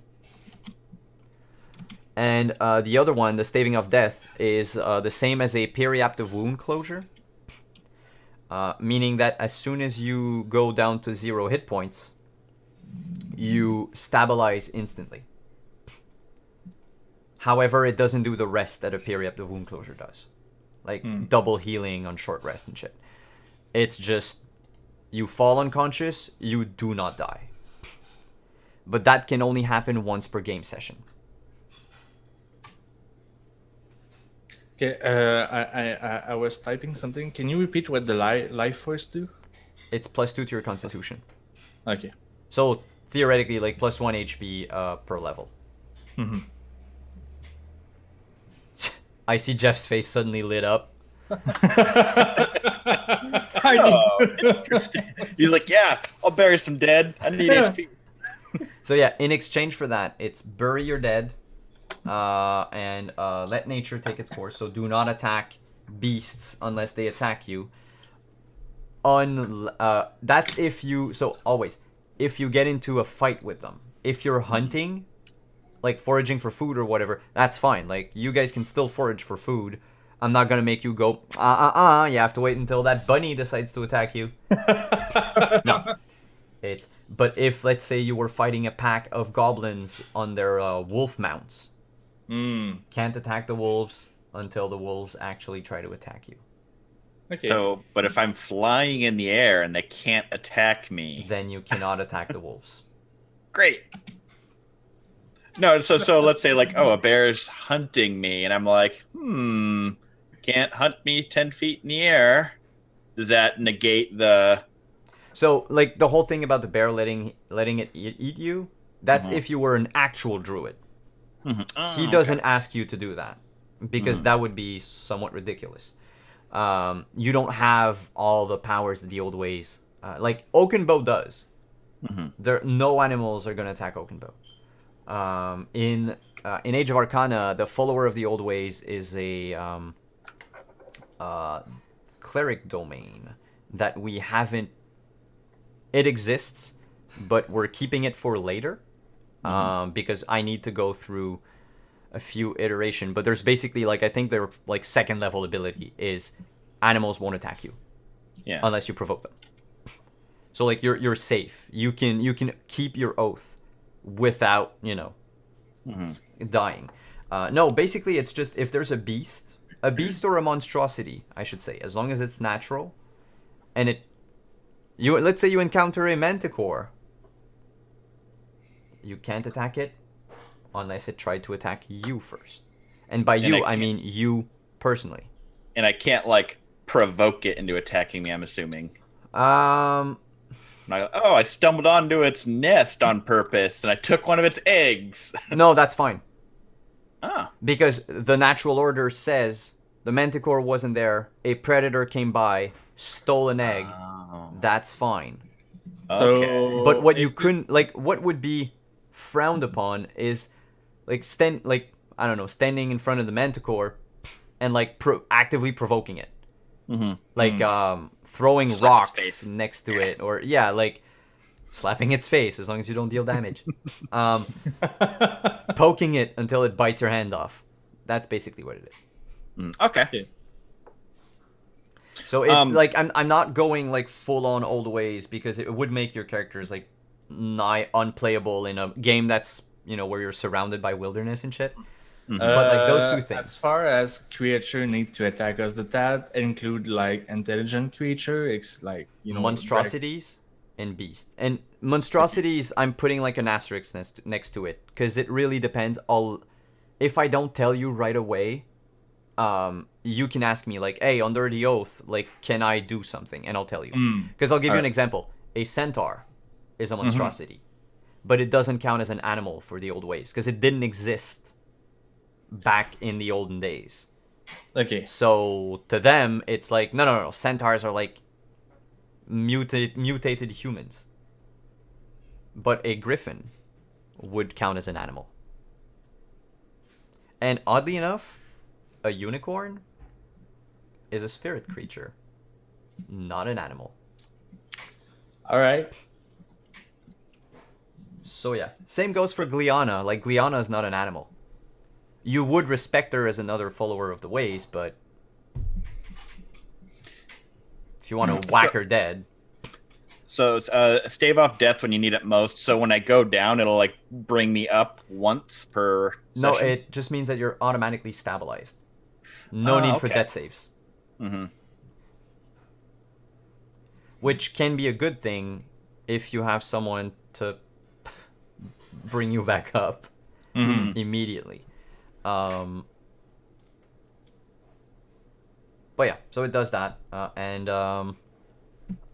+2 to Constitution, +2 to Wisdom, or +1 AC and saving throws as long as you are in a hex that is a forest hex.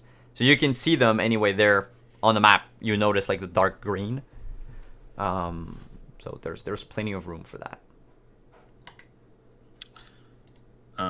While you think, give me just a second. I need a quick bio break. I'm sorry about that. I'll be right back.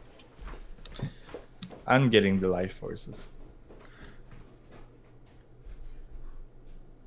Yeah, I think I got to go with my character, and I'm gonna go with the bond or the wisdom one.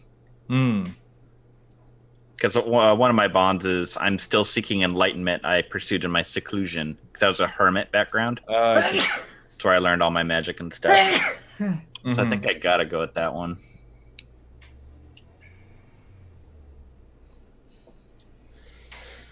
Yeah. I'll do the hippie dance to get painted with paint. even though Simon said it wasn't a hippie dance. Yeah.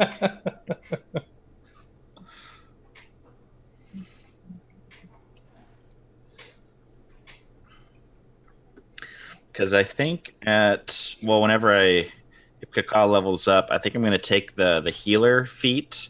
Okay. So having a little bit more wisdom and stuff would probably be good. Yeah. Good point.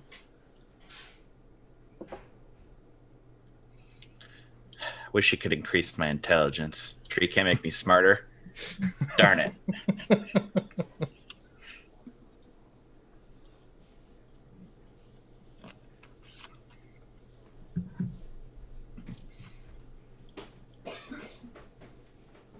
Yep.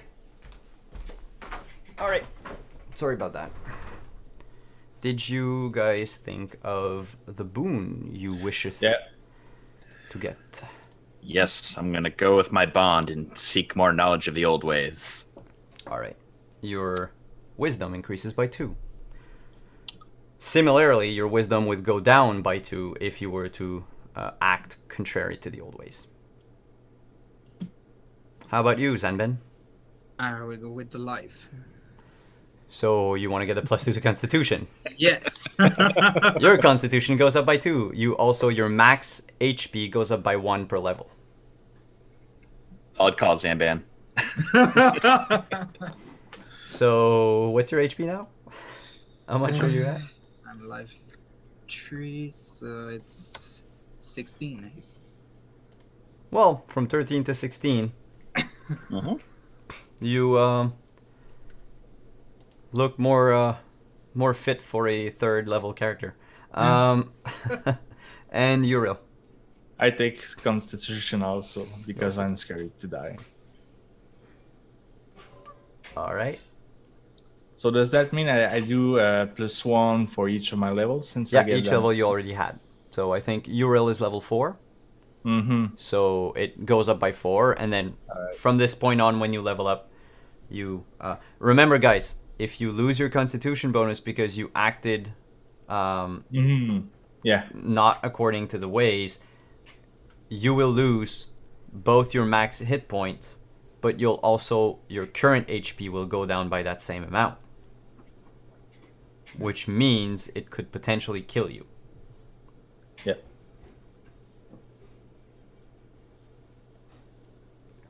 Just making sure you're aware. And with that, Oakenbow's ceremony ends.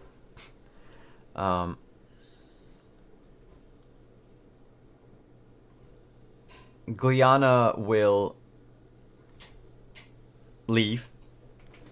You guys know the way back. Yeah, and of course we're gonna stop in the way to gather all the stuff from the. Oh, you've already gathered it. Oh, okay. You took like a small detour to get that. Did we also get the chainmail before entering the? Well, no, you'll have to pick it up on the way back because it was further south. But yeah. Do we want to stop at any of these things we saw on the way down? I guess we could stop at the obelisk I don't know about the rune since we're only 3. Yes, stop the one in the forest. Yeah. Yeah, okay. I'm down for that. All right. And if we have enough time, maybe the nice old man. Mm-hmm. Yeah, I'd definitely like to see him. She spoke highly of him. Yeah. Why can't I? Trying to switch something on the map, but seems like I can't. Is it because it's on the map? Oh, it's on the map itself. Okay, that's cool. That's pretty cool. Cool. All right. So the red mushroom is where she, her glade was. By the way, none of you are will be attacked by the vines or whatnot. If we go through there with a party. So as long that was what I was gonna say. As long as one of you is in a party with other people, she, Gliana, will know that okay, you guys are fine. Cool. But if like let's say it's Gerp and if Jeff isn't there, it's like let's say like the party last night. No, you were there. Yeah, but So- let's say I had danger. Yeah. just for- Then that would be a problem. So of course, if you, as long as you're willing, you can bring characters all the way to the north. It's just going through the forest is gonna be a bitch. Unless you can find and convince Gliana to let you through. But as long as one of you is with the party, you're golden. So you guys wanted to go back down to the obelisk? Yeah. Yeah. All right, so that's first day. Are you going fast, normal, I guess normal. Yeah. normal pace? All right, because you might still be ambushed by stuff. Wait, how? Nope. Forest, normal. So it's 2.5 per day. All right, 1, 2, 3, 4, 5. That's 2 more days. 1, 2, 3, 4, 5. That's 2 more days. So that's 5 days already.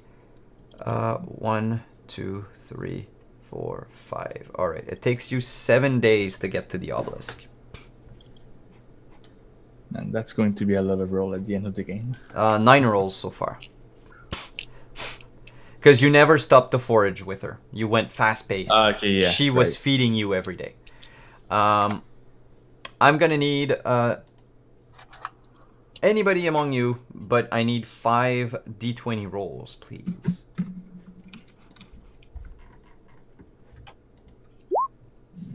All right, 4, 10, 13, 12, and 1. That one's a good sign. We'll probably be granted another boon, guys. Yeah. No, actually, do you remember the ghosts? Yeah. Forgot all about them. You've encountered them again. At night.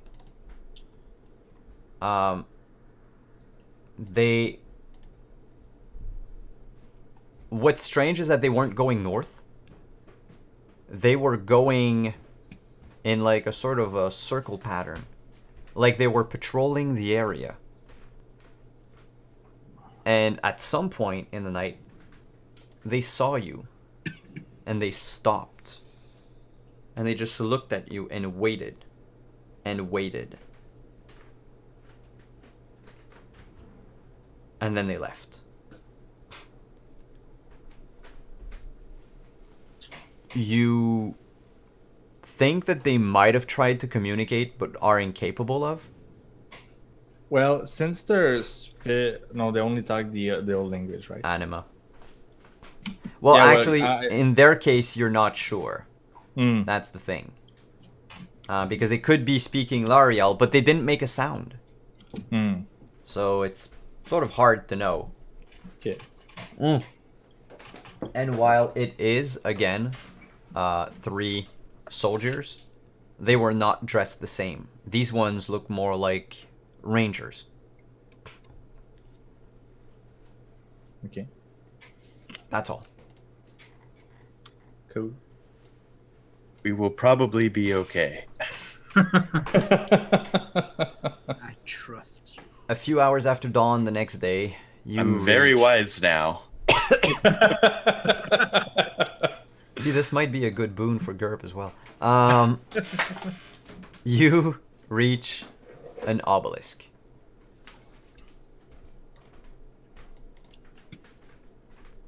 It is not on my map properly. Gosh darn. Layer map. No. Ah.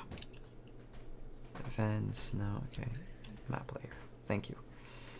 Put you back here. Go like this and go like this. All right. This obelisk is has fallen to the side, but not like completely.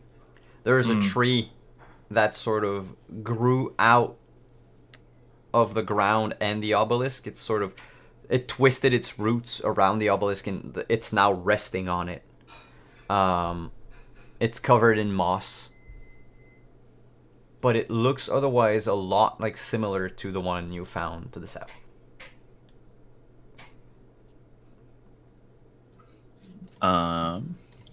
They're all in a line, a straight line, are they? No. Well, I mean, it depends on what you consider a straight line.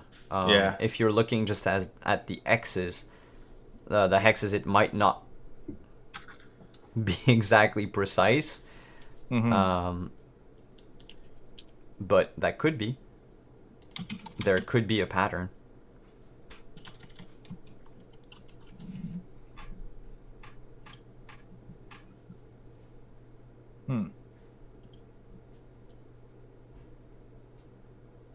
I know that we tried to do history check on the other obelisk and nothing came out. Can I try to do one for this one and check if I can see something else? As with the other one, you guys can spend a day to make history checks. Okay. Actually, in this case, this one you could spend because nobody's gonna bug you. You could spend up to 4 days if you wanted. Okay. Doing history checks? Yep. Okay. Because you have to uncover the moss. It's in a better condition than the other ones, so there might be more information that you can glean out of it. Yeah, sure. What I would suggest to give you guys the best chances is whoever has the highest history makes the roll with advantage because the other two are helping. Yeah, I have to. I have +2. 0. Alright, Kaka, you seem to be more knowledgeable. Yeah. Indeed. You have great knowledge now. I'm better at investigation. Oh, hey, wait. Your passive perception went up to 12. It sure did. Look at that. I'm gonna live forever now, guys. Same as GURP. So go right ahead. Four history checks with advantage. 1, 2, 3, 4. Ooh, all right. So, again, it's just as old as all the other ones. There is something written on it in an old dialect of Lariel, same as the other one. Except that in this case, you noticed that it pointed east. Okay. If you remember, the other one pointed east as well. The first one that you found near the farm.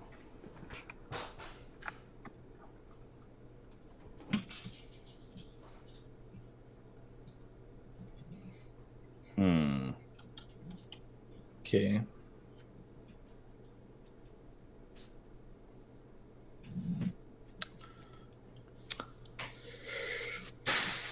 Here's the obelisk.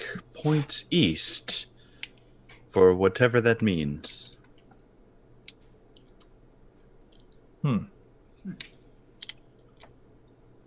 It's more like the I shouldn't say the obelisk points east, but whatever's written on it gives direction to go eastward.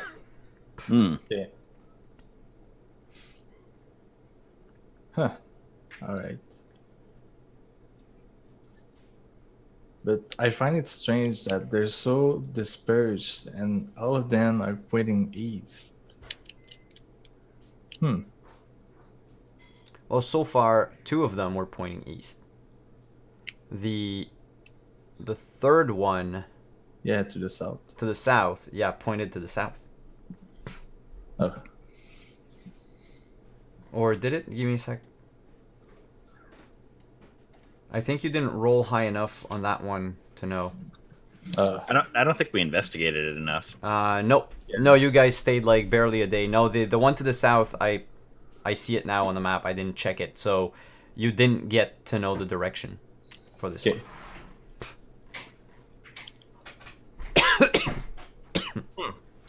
All right. Well, I guess we can take note of that, and if we find a pattern, try to do the math. Yeah. Maybe they are referring to different things. Yeah. But without knowing what's written on the obelisk, it's hard for us, to just wander aimlessly in the wildland.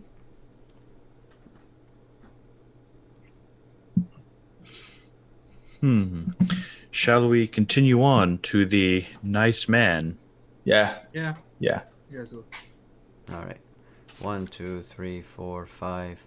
1, 2. So that's another 2 days of travel to get to what you see from the other side of the river. As you approach this place, Mm-hmm. you notice a treehouse.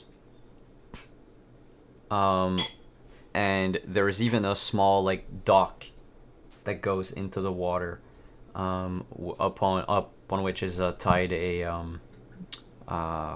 like a raft type thing, Mm-hmm. or a very shoddy rowboat, perhaps. And there's a small garden, like at the foot of the tree, and a rope ladder that goes up into this cabin. You can smell well, except for Kaka, because birds don't have noses. Yeah, birds don't smell very well. No. But everybody else, you smell vegetable soup.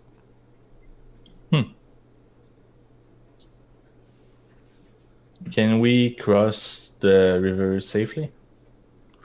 Easily enough. I mean, this isn't where you crossed it with Gliana, so I would ask you guys to make an athletics check. Ooh.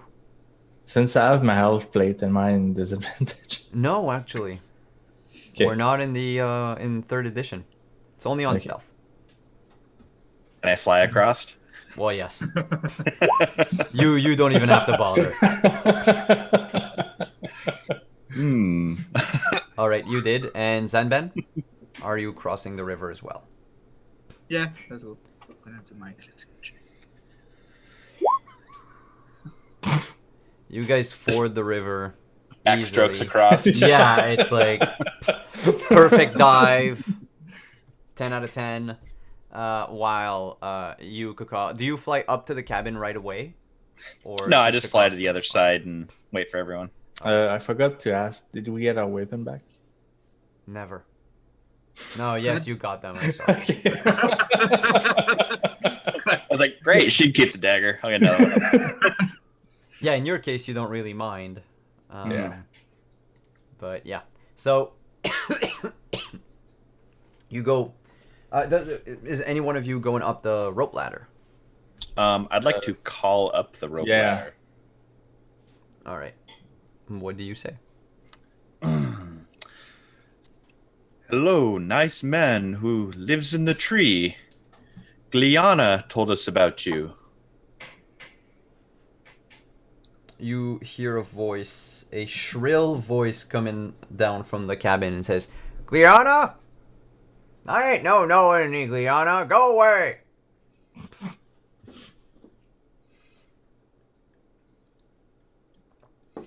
Perhaps Gliana was misinformed. Or maybe she never spoke to him because, you know, he respect the nature. She called him the nice man. This is true. Sir, we have come to discuss with you the nature of how you came to be here. Make a persuasion check. Oh, jeez. Come on. Ugh. He says, "What bring ye to me in exchange, then? Barter. This is how civilized people work." I bring a winter blanket.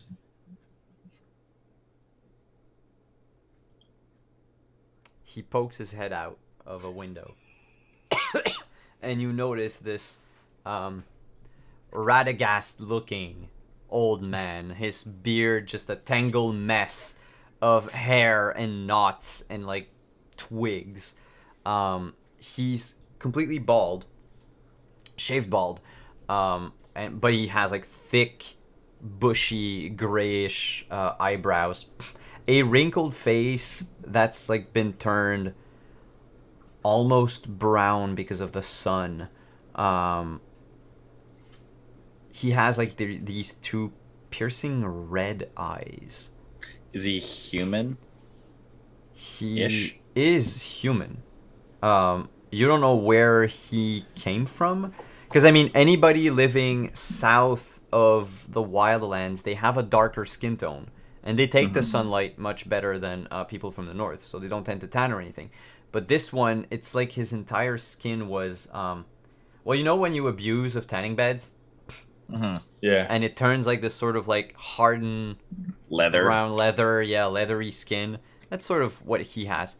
And a crooked, like broken nose. And he says, "I could do with a blanket. It's worth one answer. Go and ask." Will you give me a moment to think of a question for you? A wild cat decided to jump out of fucking nowhere. What's going on? I stand still and let it attack me. Yeah, my cats are fighting. He says, "Sure, I'll give you a moment. That's a question." And he lowers a basket, like a wicker basket. And he's like, "Put the blanket in there." I put the blanket in there. He pulls it back up. And he's like, "Now go away. You got your answer."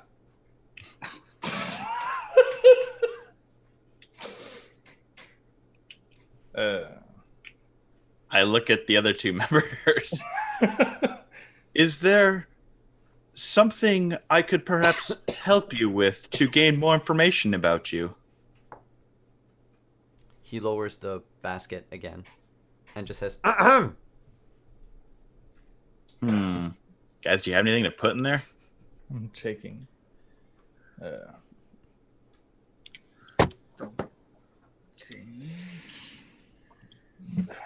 me see. What's my useless explorers pack?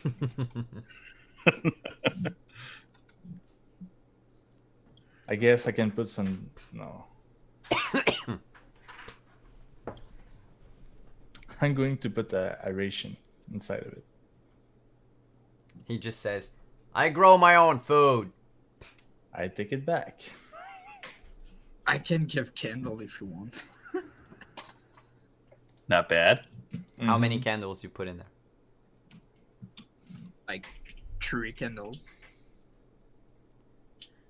He says, Okay, fine. I put 5. He pulls the basket up. He's like, "Oh, mighty fine. I ran out of candles a while back. You've got one question. Ask away." Which question should we ask? Can we ask for more question? No.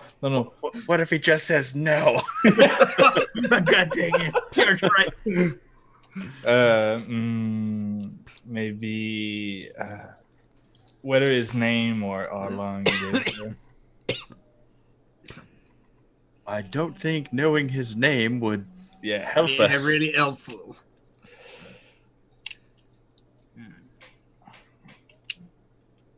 We need to find something. Maybe ask him if we could put a settlement near the river. Oh, by the way, forgot to Mhm. mention that earlier, but the area that Gliana told you could settle Mhm. is basically here. So Between at the fork of the river, no Okay. farther north than the obelisk or west than the nice man. Oh, okay. I thought it was the zone, the just below us. Yeah, there's another fork there. I know. Mhm. But no, she meant Okay. this one. Okay.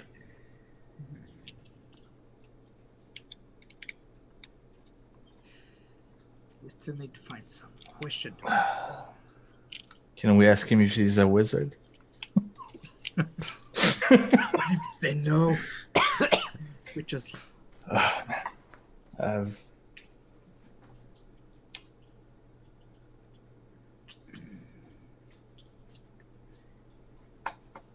do we ask him if we can trade food with him for the tavern? Since he know how to grow food. We may be better off asking Gliana for that request. Yeah. Hmm. maybe we're gonna ask him if we can help him or something he needs. Maybe. Yeah. Maybe he. Hmm. Maybe he needs something. Is that our question? Yeah, I think that's pretty good. Just ask him if he need help with anything. If he says no, we should We're probably leave. Yeah.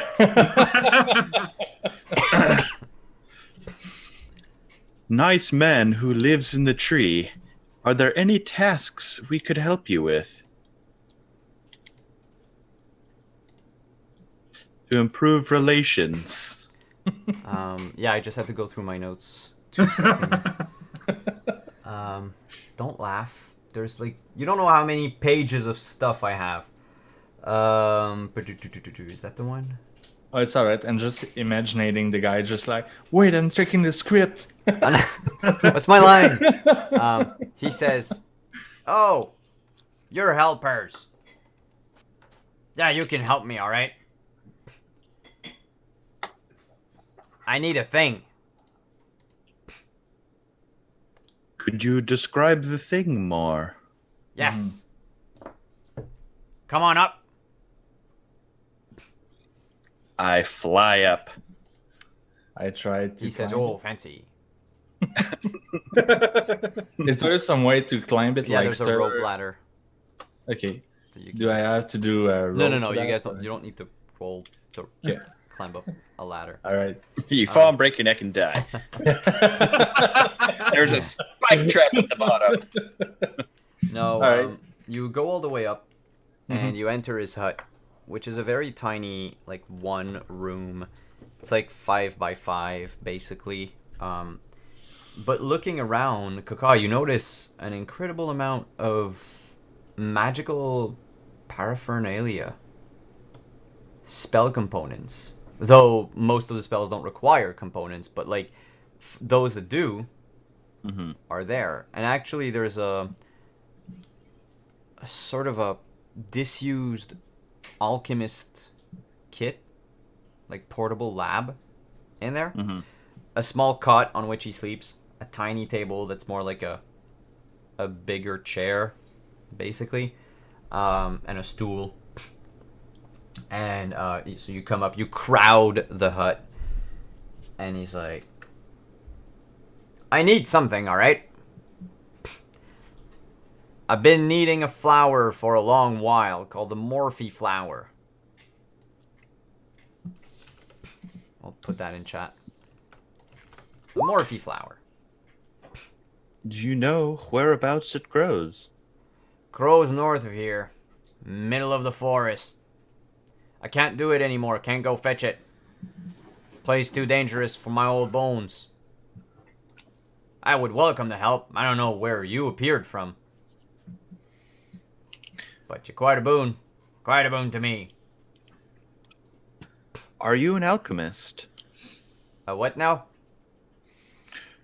Do you take plants and turn them into drinkable matter for effects? Oh, I'm an alchemist. What do you need the flower for? Well, to make a potion. Yeah, but what kind of potion? What's the end goal here? He takes the wicker basket, puts it in your face, and he's like, ahem. Oh, god dang it.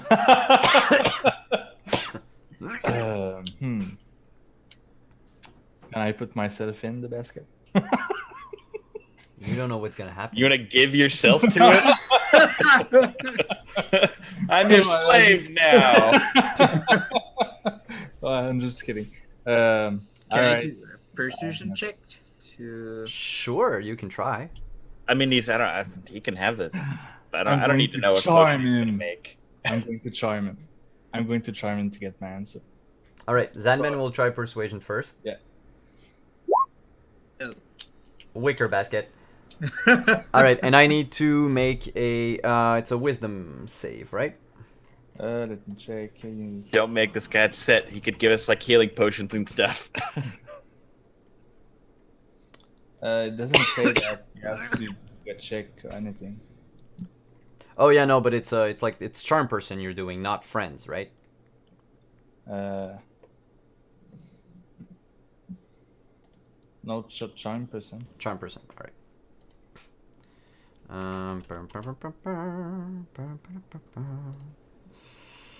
I got a +4. Your DC would be 8 plus your proficiency bonus plus your charisma bonus. So what's your DC? Never mind. Yeah. He looks at you and like holds you by the chin, and he's like, "Don't you try this trick on me, boy. I've seen Unwise better move, looking Uriel. tieflings in my life." Maybe you should just put something in the basket. Aye. Boak here knows what he's talking about. I need things to live. You wouldn't happen to have a tinkering set? I need new tools. Or I'm always on the lookout for a new spell book. Fresh out of those. He says, hiding it in the folds of his robe. Clothes. I would love to get new clothes. I do have a spare set of common clothes, Gimme. but I'll give you 2 answers.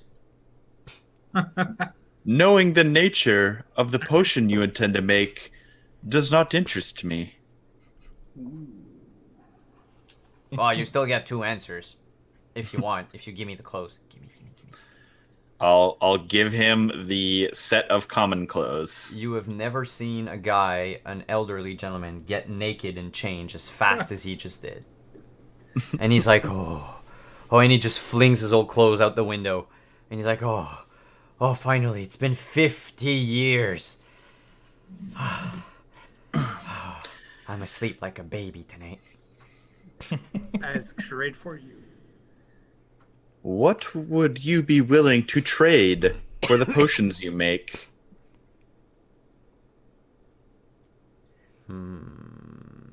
Nothing.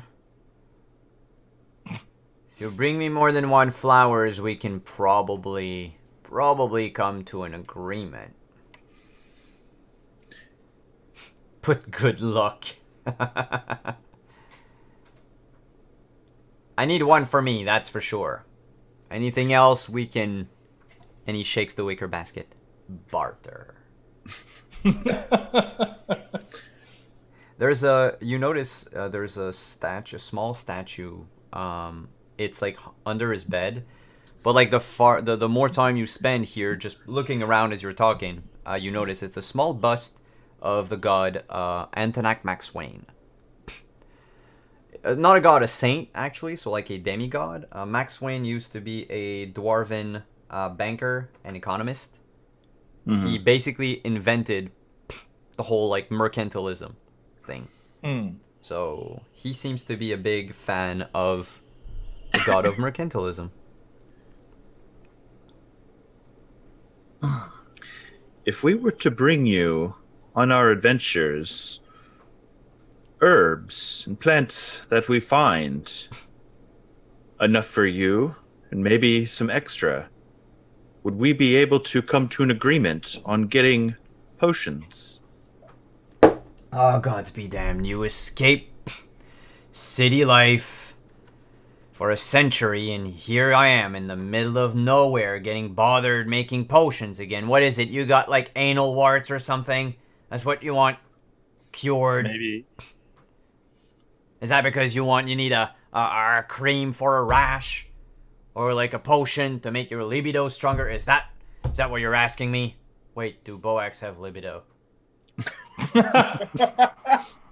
I do not think so. Look, these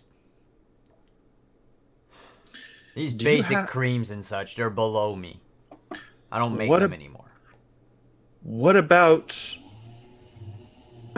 a cure or to halt the spread of blight? Cough. Thank you. The blight. Oh, now I cough.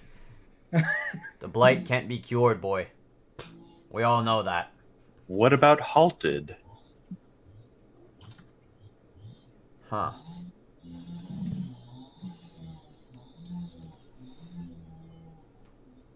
Halted. Why? Do you think there's a way to halt the spread of the blight? Me personally? Yes. Geez, please share your theories. I share a theory.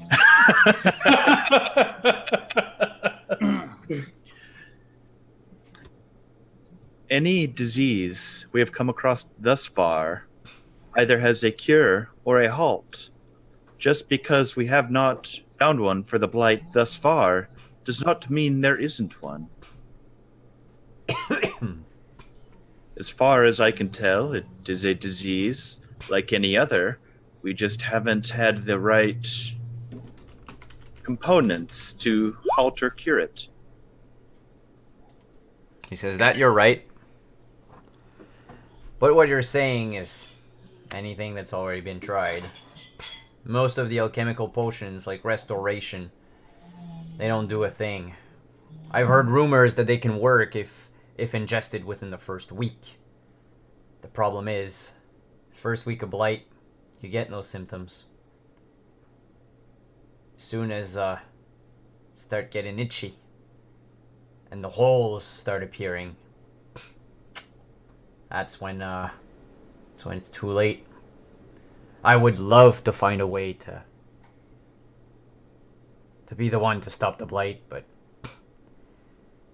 unless you show me some sort of test case, I don't think it's possible at all. Well, there's a lot of people down the south that are affected with the blight. Huh. I'd love to see that. But I'm not leaving the sanctuary of this place. Nobody's come to get me.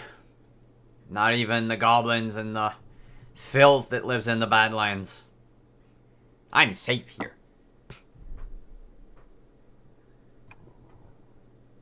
All right, so if we bring you one of those people, will you be willing to do some tests on them?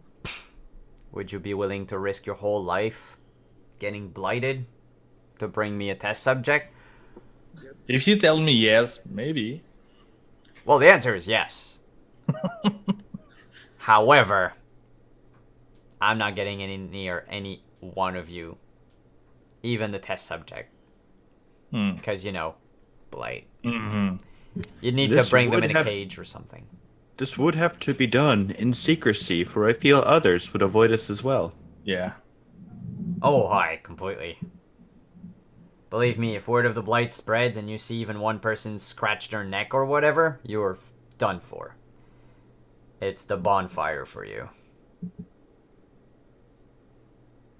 You're lucky we're not in Isengrim.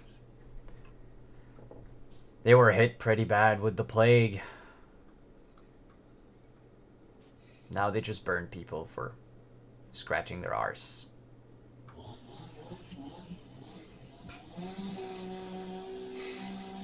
All right. Well, I don't have anything else to ask you. Don't know if my friend needs to ask more question about you. I think I answered more than you paid for. Let's count this as a first-time discount.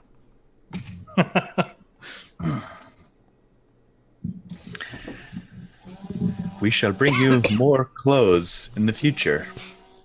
Aye, that'd be nice. I've always craved a good-looking cloak. I missed mine. It got taken from me a while back. Did it shed water, perhaps? Why, yes.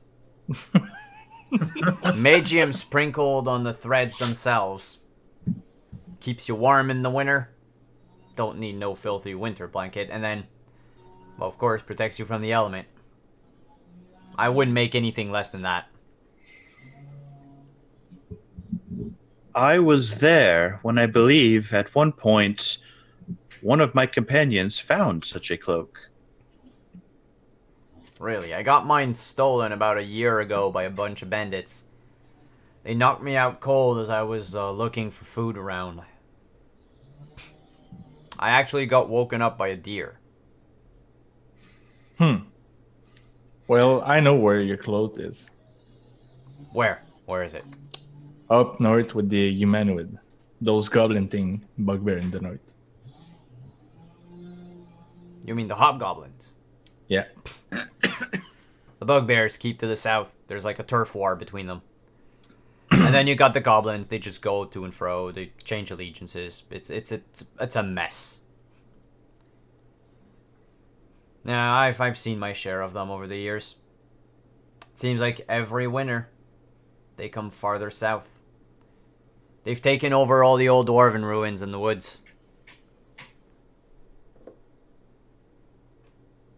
I'm gonna have to move away again.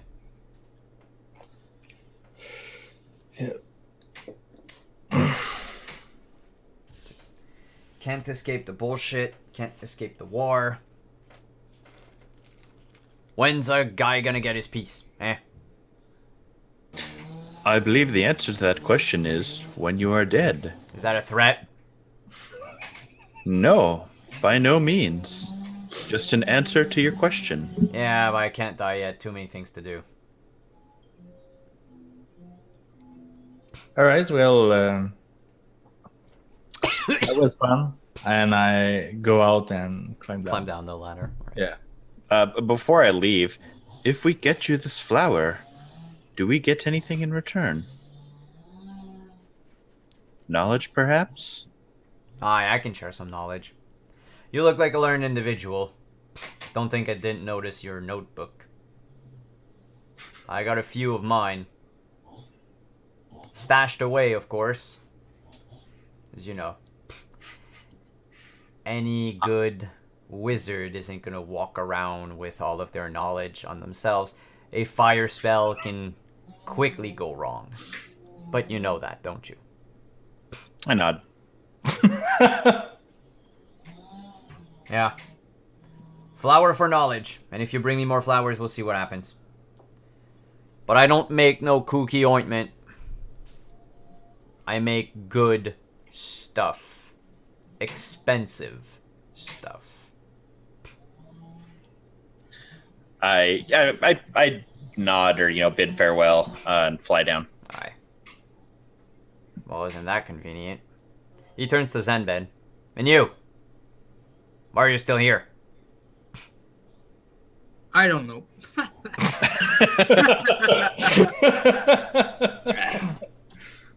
Why can I be there? I don't know. Did you have anything else to give me?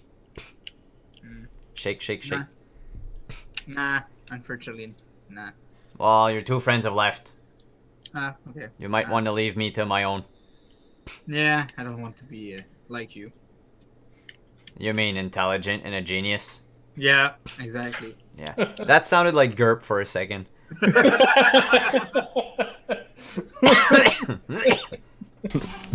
I'm getting my turtle shell. So you bid the man farewell. And that's it for today. You guys head back to the inn. We'll do upkeep and everything after the stream. So to wrap up, let's just do outros. Go the opposite way from the beginning. Matthew, who are you? Where can we find you? My name is Matthew. I played Uriel today again. Thankfully, we didn't do a lot of combat, so I didn't have to use my crossbow a lot. You can find me on Twitter at French Overlord, and later today at my YouTube channel, French Overlord also, where I'm going to play a bit of Naruto to Boruto Shinobi Striker. Sorry, I coughed over that. Today you're gonna play what? Naruto to Boruto Shinobi Striker. Jesus, those titles are long. And what time? Probably around 3 or 4 p.m. Oh, East. cool. Yeah. Cool. And Jeff. Yeah, so I play as Zenben, the thief, and unfortunately, I have survived today. So Yes, you did. Well, it's not like any of you got into real danger. yeah, but still, I'm still There's alive. real danger everywhere. And where can we find you? You can find me on Twitter at gf_salajo. That's it for me. All right then. Last but not least, Quentin. Yeah, today I was playing around with Kaka. I didn't die. Like when I rolled up Kaka, I was like, man, this guy's just gonna by anything. But he's coming along. He's doing stuff. I don't know how, but he always seems to find cool stuff. Again, had a great time. Simon, thanks for inviting me. Everyone, thanks for watching. You can find me on Twitter at Dragon. I don't post a lot of stuff, but I like and I retweet stuff. So yeah. All right. And I'm Simon at Wandering DM. This is my channel. We will have another Age of Arcana next week, by the way. So news for the players, news for you. September 7th is our last Friday session for a while for Age of Arcana. So we'll just move on to purely Saturdays.